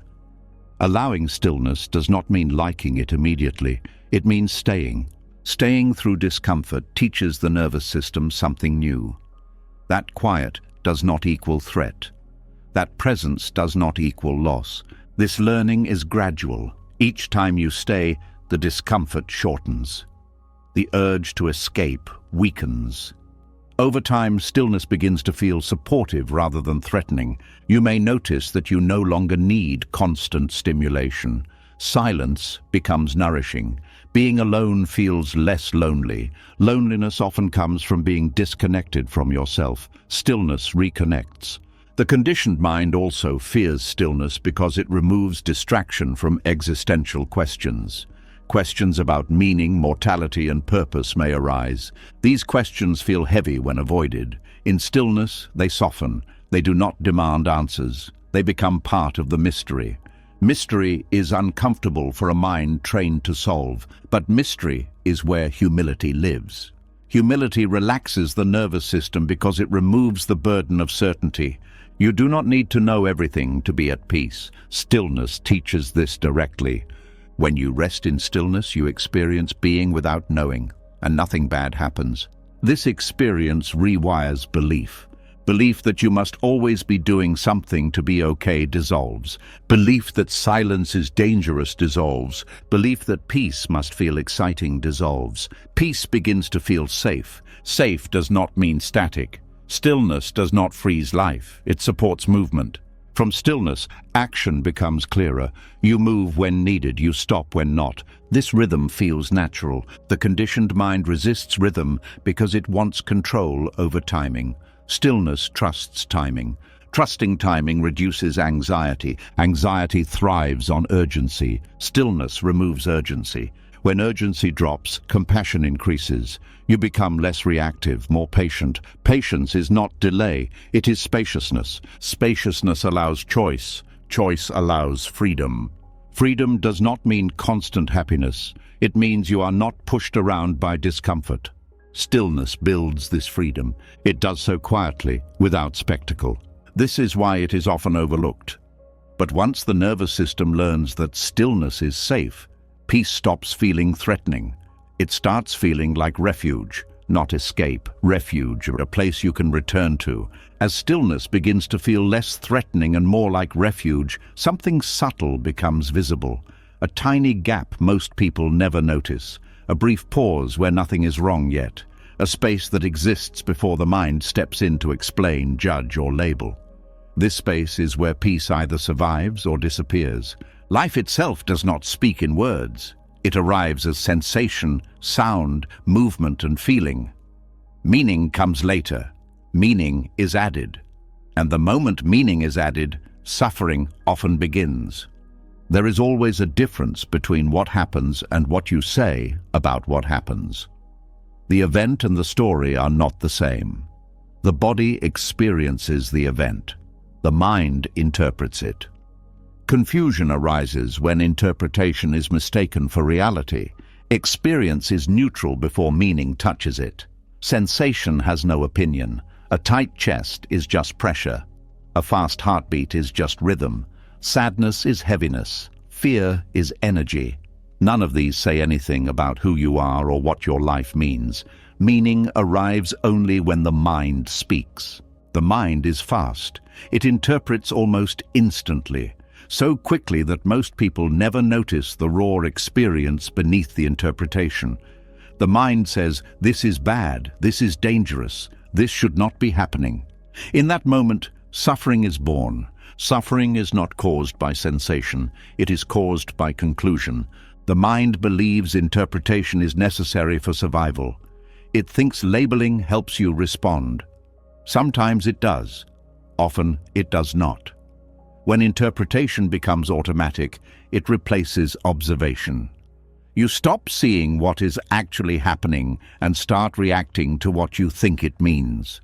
This is where acceptance becomes transformative. Acceptance slows the process. It keeps attention with experience long enough for meaning to soften or not form at all. Observation stays with sensation. Interpretation jumps to narrative. Narrative feels helpful because it creates coherence. But coherence is not always truth. It is often habit. The mind uses past experiences to interpret the present. If something once hurt, similar sensations are labeled as danger. This happens even when conditions have changed. For example, tension in the body may be interpreted as failure or weakness, but tension may simply be fatigue or emotion moving. The meaning creates suffering where none existed. Acceptance invites you to notice sensation without immediately deciding what it means. This does not require effort, it requires curiosity. Curiosity says, what is actually happening right now? This question keeps awareness in the present. It prevents time travel. It prevents identity from attaching. When you stay with sensation, something surprising happens. Sensation changes. It moves. It intensifies or fades. Meaning, on the other hand, freezes it. When you say, "This means I am broken," the sensation tightens. The body responds to the meaning, not the sensation. Stress hormones increase, muscles contract. The experience becomes heavier. Meaning has power because the body believes it. The body does not understand language, but it understands threat. Meaning often signals threat. Acceptance removes threat by removing interpretation. This does not mean you never interpret. It means you do not confuse interpretation with reality. Reality is what is felt. Meaning is what is thought. When you see this clearly, you gain choice. You can allow meaning to arise without obeying it.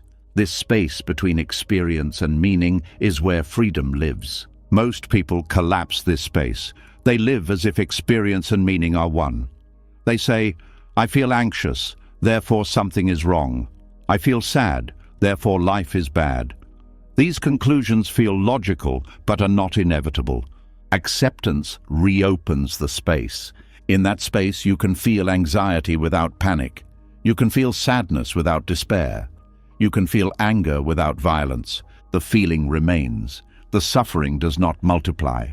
Multiplication happens when meaning adds layers. The original sensation may be uncomfortable, but the added story creates suffering.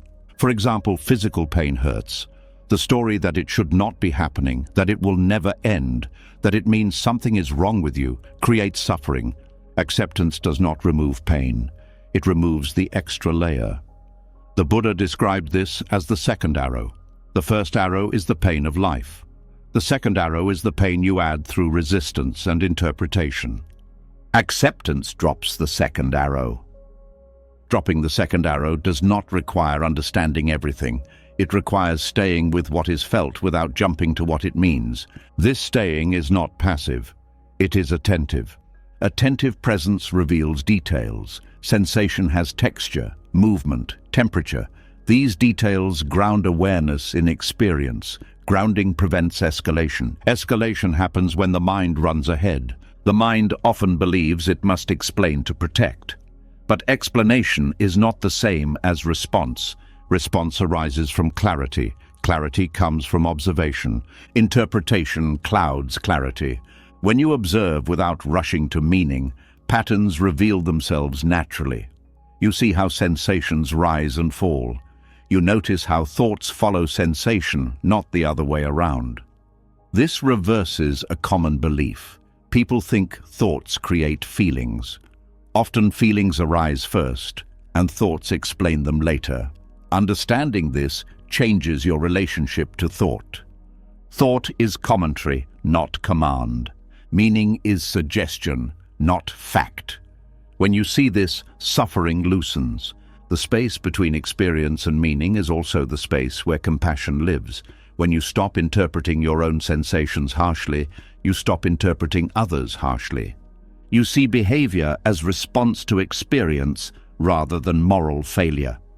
This does not excuse harm, it contextualizes it. Context allows wisdom. Wisdom responds appropriately instead of reacting blindly. This space also reveals how quickly the mind personalizes experience. It says, "This is happening to me. This means something about me." Acceptance removes the personal reference. Experience happens. Conditions arise. They are not commentary on your worth. This realization reduces shame. Shame is interpretation layered on sensation. Acceptance allows sensation to exist without identity attached. Without identity, sensation passes more easily. Identity sticks experience. This is why acceptance is so powerful. It prevents identification at the root. Most people think acceptance is about emotion. It is actually about meaning. When you accept, you stop forcing meaning onto experience. This does not make life meaningless. It makes meaning flexible. Meaning becomes something you can engage with rather than something that controls you. The mind often resists this because it wants certainty, it wants conclusions, it wants clarity now. But clarity born of interpretation is fragile. Clarity born of observation is stable. Observation reveals what interpretation hides. For example, you may observe that sadness feels heavy but also soft, that it comes in waves, that it changes with breath. These observations reduce fear. Fear comes from not knowing what is happening. Observation creates familiarity. Familiarity reduces threat. Acceptance is not about convincing yourself that everything is okay. It is about seeing clearly that experience does not need justification. Experience is allowed to exist. Meaning can come later or not at all. When meaning is not forced, it often emerges organically. It is quieter, more accurate. This kind of meaning does not create suffering. It supports understanding. The space between experience and meaning also ends rumination. Rumination is the mind looping through interpretations, trying to resolve discomfort. Observation ends loops by staying with what is actually present. Presence short-circuits unnecessary thinking. The nervous system relaxes when thinking slows. Relaxation improves perception. Improved perception reduces misinterpretation. This creates a virtuous cycle. You begin to trust experience without immediately explaining it. Trust reduces fear. Fear drives interpretation. When fear fades, interpretation softens. Acceptance builds this trust gradually. Each time you feel something without labeling it, you strengthen awareness. Each time you notice interpretation without believing it, you weaken suffering. This is a practice, not a destination. Some moments you will interpret quickly. That is human. Acceptance includes this too. Do not judge yourself for interpreting. Judgment is just another layer of meaning. Simply notice. Return to sensation, and this returning builds stability. Stability allows presence. Presence reveals freedom. Freedom is not found in meaning. It is found in awareness. Awareness holds meaning lightly. When you live this way, life feels less heavy. You carry fewer conclusions. You stop turning every sensation into a verdict. Verdicts create prisons.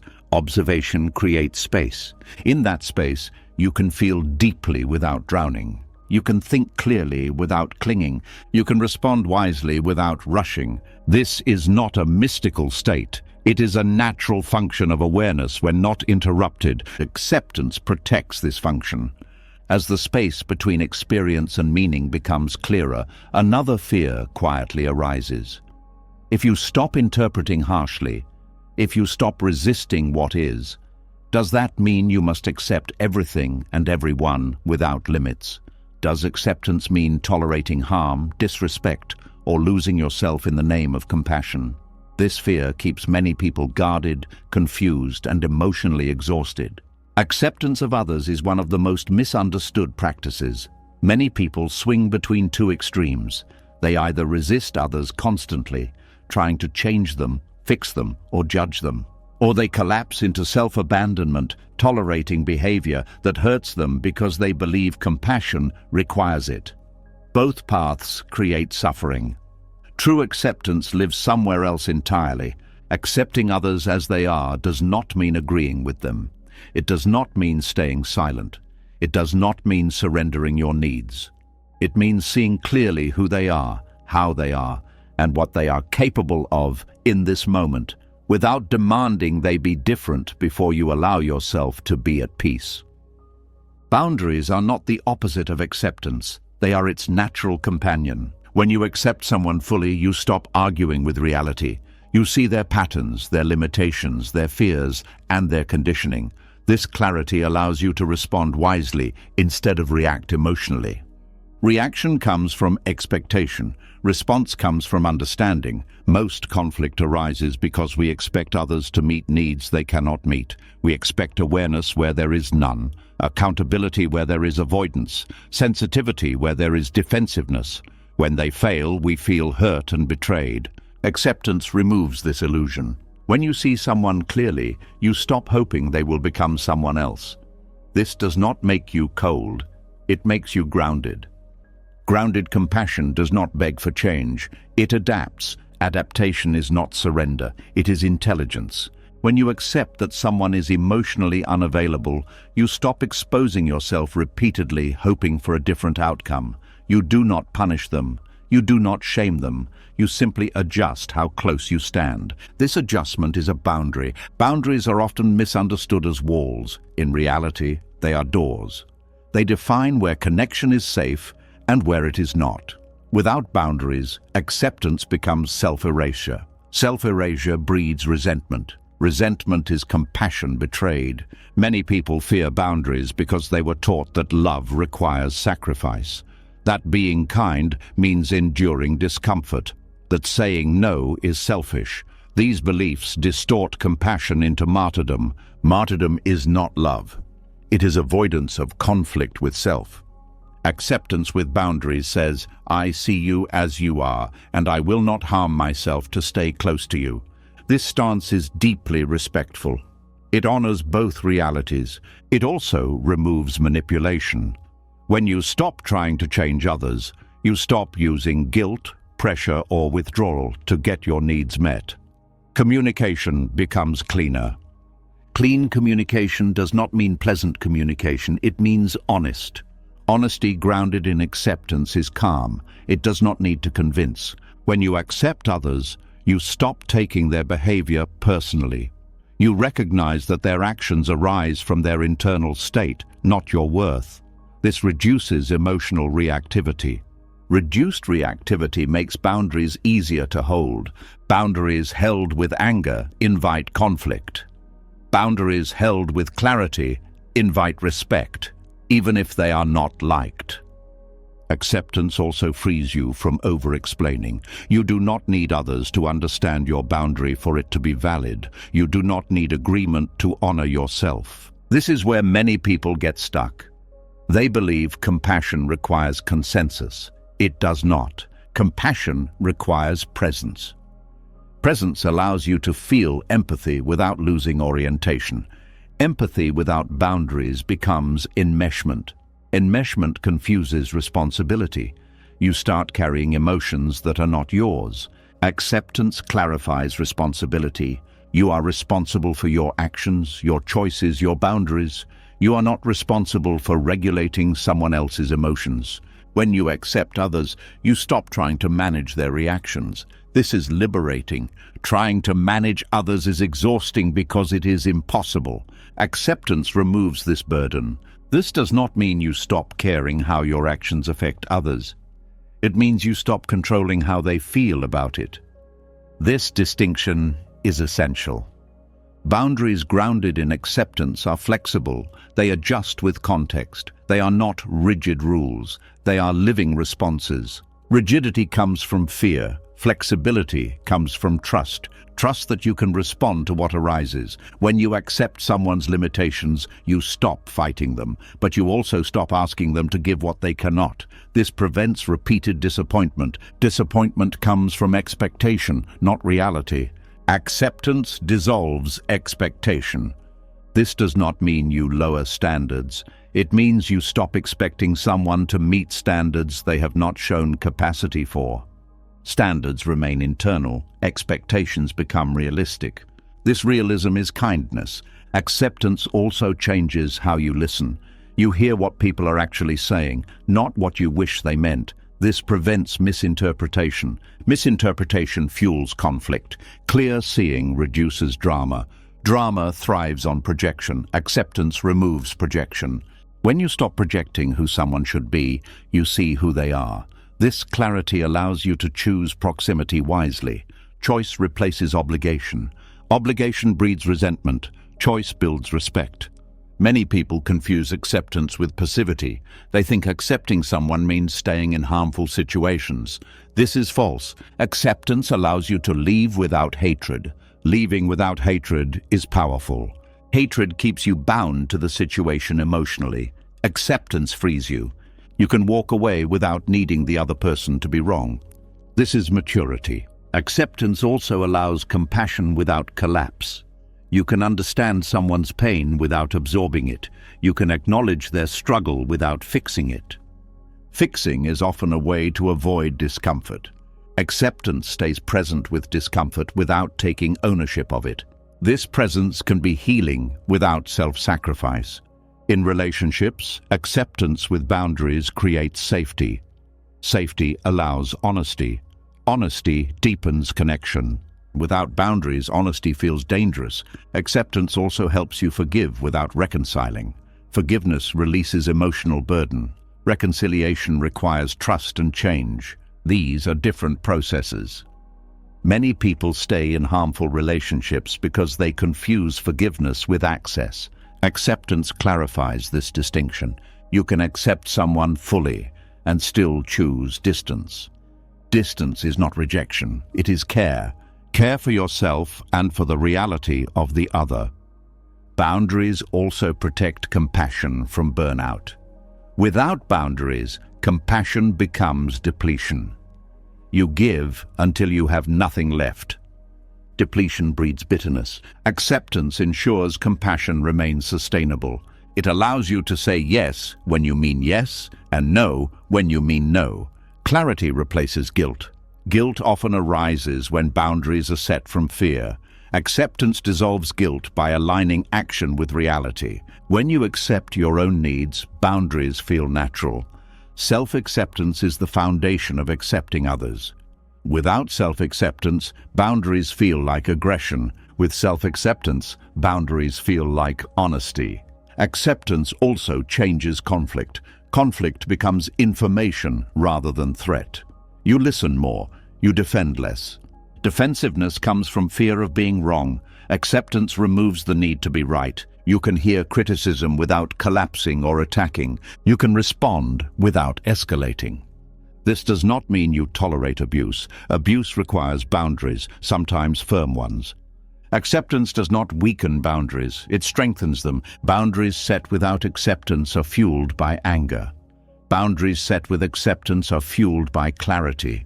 Clarity is stable. Acceptance also prevents you from abandoning yourself to keep peace. Peace built on self-abandonment is fragile. True peace includes you. Including yourself in compassion is not selfish, it is necessary. Many people grew up learning to prioritize others to stay safe. Acceptance helps unwind this conditioning. You learn that you can care without disappearing. This is liberation. As acceptance of others deepens, you may notice less internal conflict. You stop rehearsing conversations. You stop arguing mentally. Mental peace increases. This peace is not withdrawal. It is engagement without entanglement. Entanglement confuses where you end and others begin. Acceptance clarifies edges. Clear edges allow genuine closeness. Without edges, closeness becomes fusion. Fusion destroys individuality. Acceptance honors individuality. This honors difference without hostility.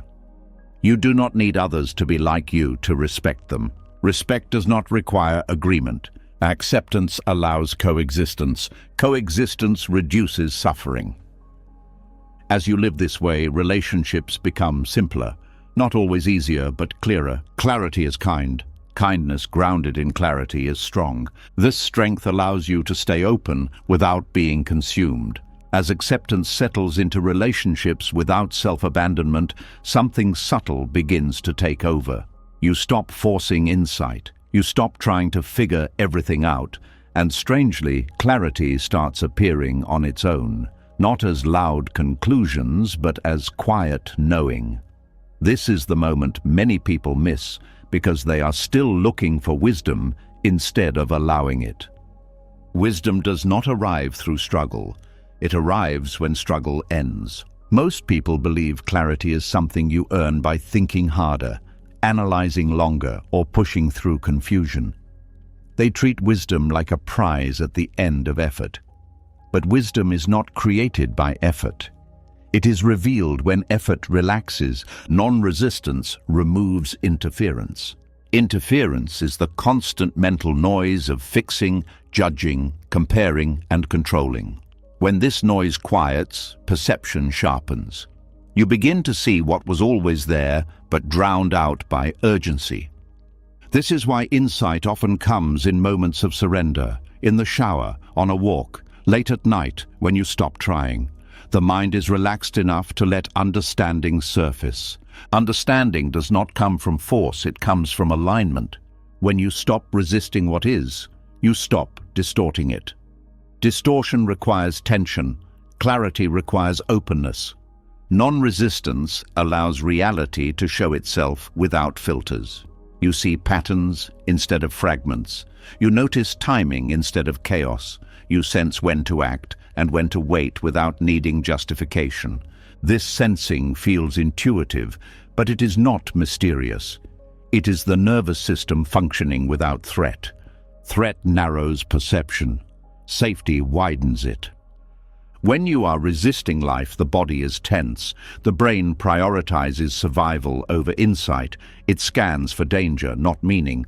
Non-resistance signals safety, allowing higher perception to come online. This is biological, not mystical. Wisdom emerges when the system is regulated. Many people confuse wisdom with intelligence. Intelligence processes information. Wisdom integrates experience. Integration requires stillness.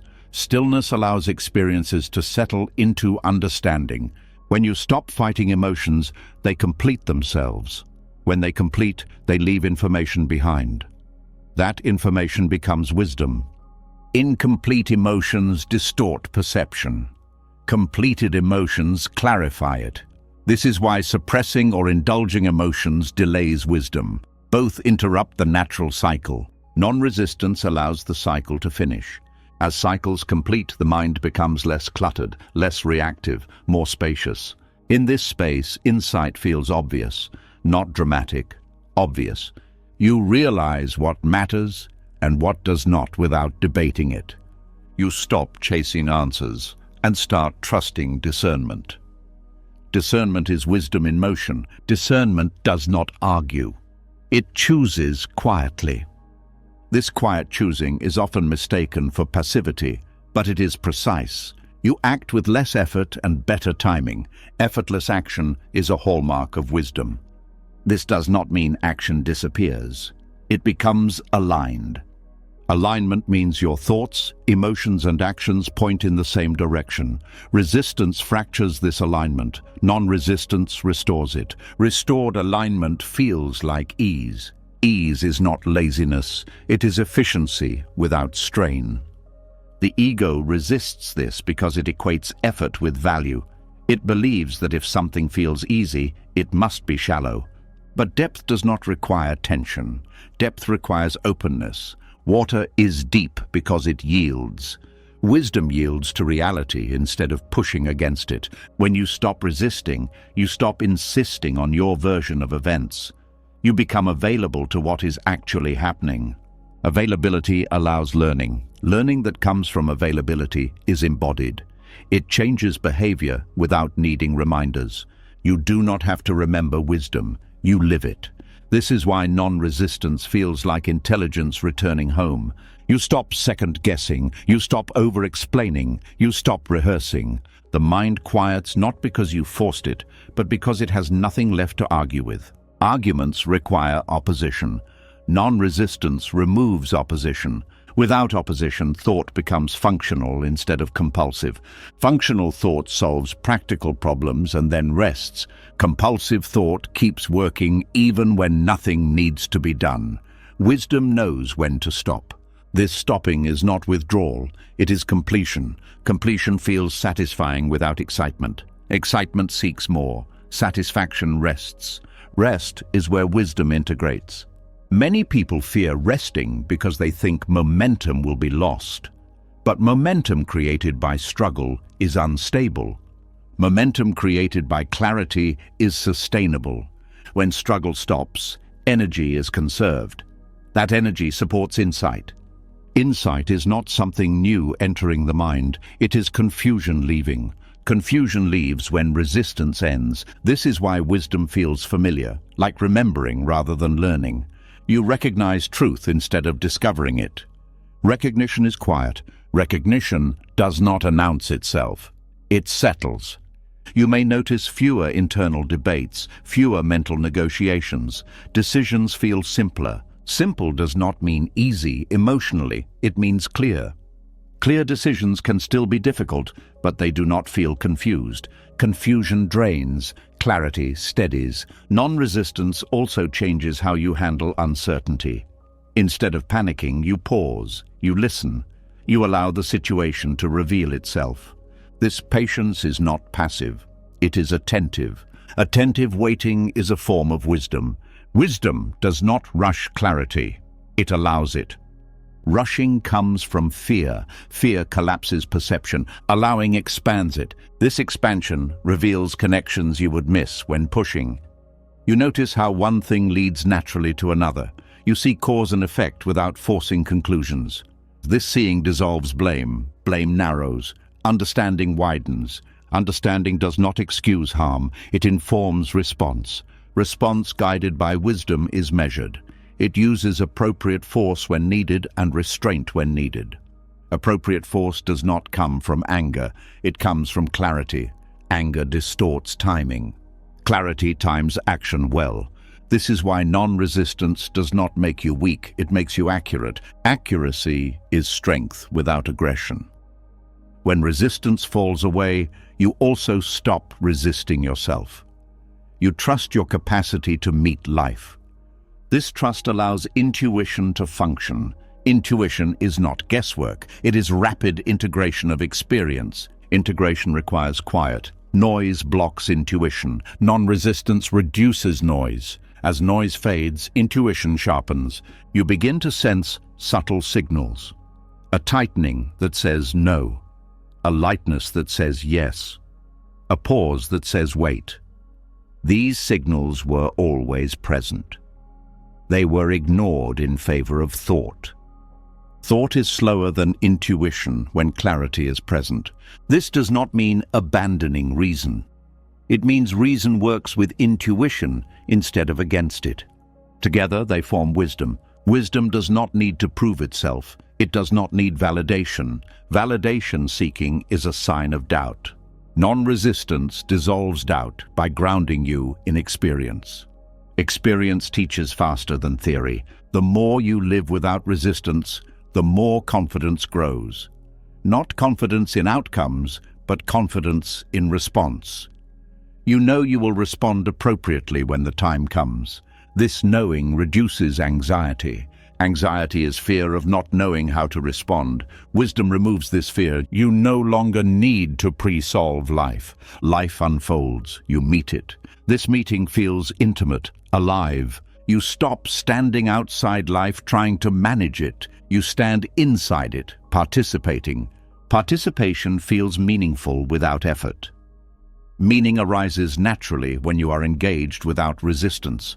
This meaning does not require explanation. You feel it as coherence. Coherence is the felt sense that things make sense even without answers. This sense is deeply calming. Calm allows insight. Insight informs action. Action reinforces trust. Trust deepens non-resistance. This creates a self-supporting cycle. As this cycle strengthens, wisdom becomes less event-based and more continuous. You are not waiting for moments of clarity. You live from it. This does not make life predictable. It makes it navigable. Navigation does not require control. It requires awareness. Awareness is always available when struggle stops. Struggle consumes attention. Non-resistance frees it. Freed attention naturally aligns with truth. Truth is not an idea. It is what remains when distortion ends. Distortion ends when resistance ends. This is the simplest and most difficult teaching. Simple because nothing needs to be added. Difficult because something must be dropped. Dropping struggle feels like loss at first. Then it feels like relief. Then it feels like home. From this home you begin to see that some wounds do not heal through effort or understanding at all. They heal only when you stop trying to repair them. Peace was never waiting on the other side of effort. It was never hidden in control, improvement, or understanding. It was here the moment the fight stopped. Throughout this journey, one truth kept revealing itself again and again. Suffering did not come from life being difficult. It came from resisting what was already here, from saying this shouldn't be happening, from trying to fix, rush, control, judge, or escape the present moment. We saw how resistance creates invisible pain, how acceptance is not weakness, not permission, not giving up, how the mind clings to familiar suffering because uncertainty feels threatening. How control once protected you, but now quietly exhausts you. How emotions are weather, not identity. How pride hides inside resistance. How the body learns peace before the mind ever understands it. We explored how stories about who you are keep you trapped. How perfectionism blocks clarity. How inner war plants the seeds of future suffering. And how trusting impermanence frees you, even from clinging to happiness itself.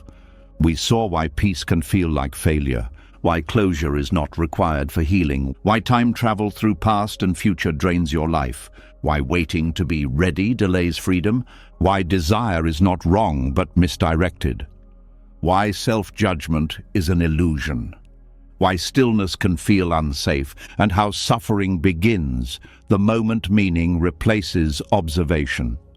And finally we arrived here, at the quiet truth that wisdom appears on its own.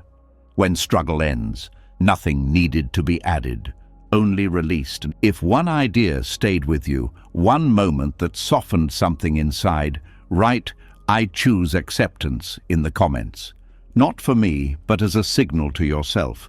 If this helped you see life differently, even slightly, support the channel by subscribing. More reflections like this are coming, and you don't have to walk this path alone. Until next time, remember this: life does not need your resistance to unfold. Peace begins the moment you stop arguing with what is.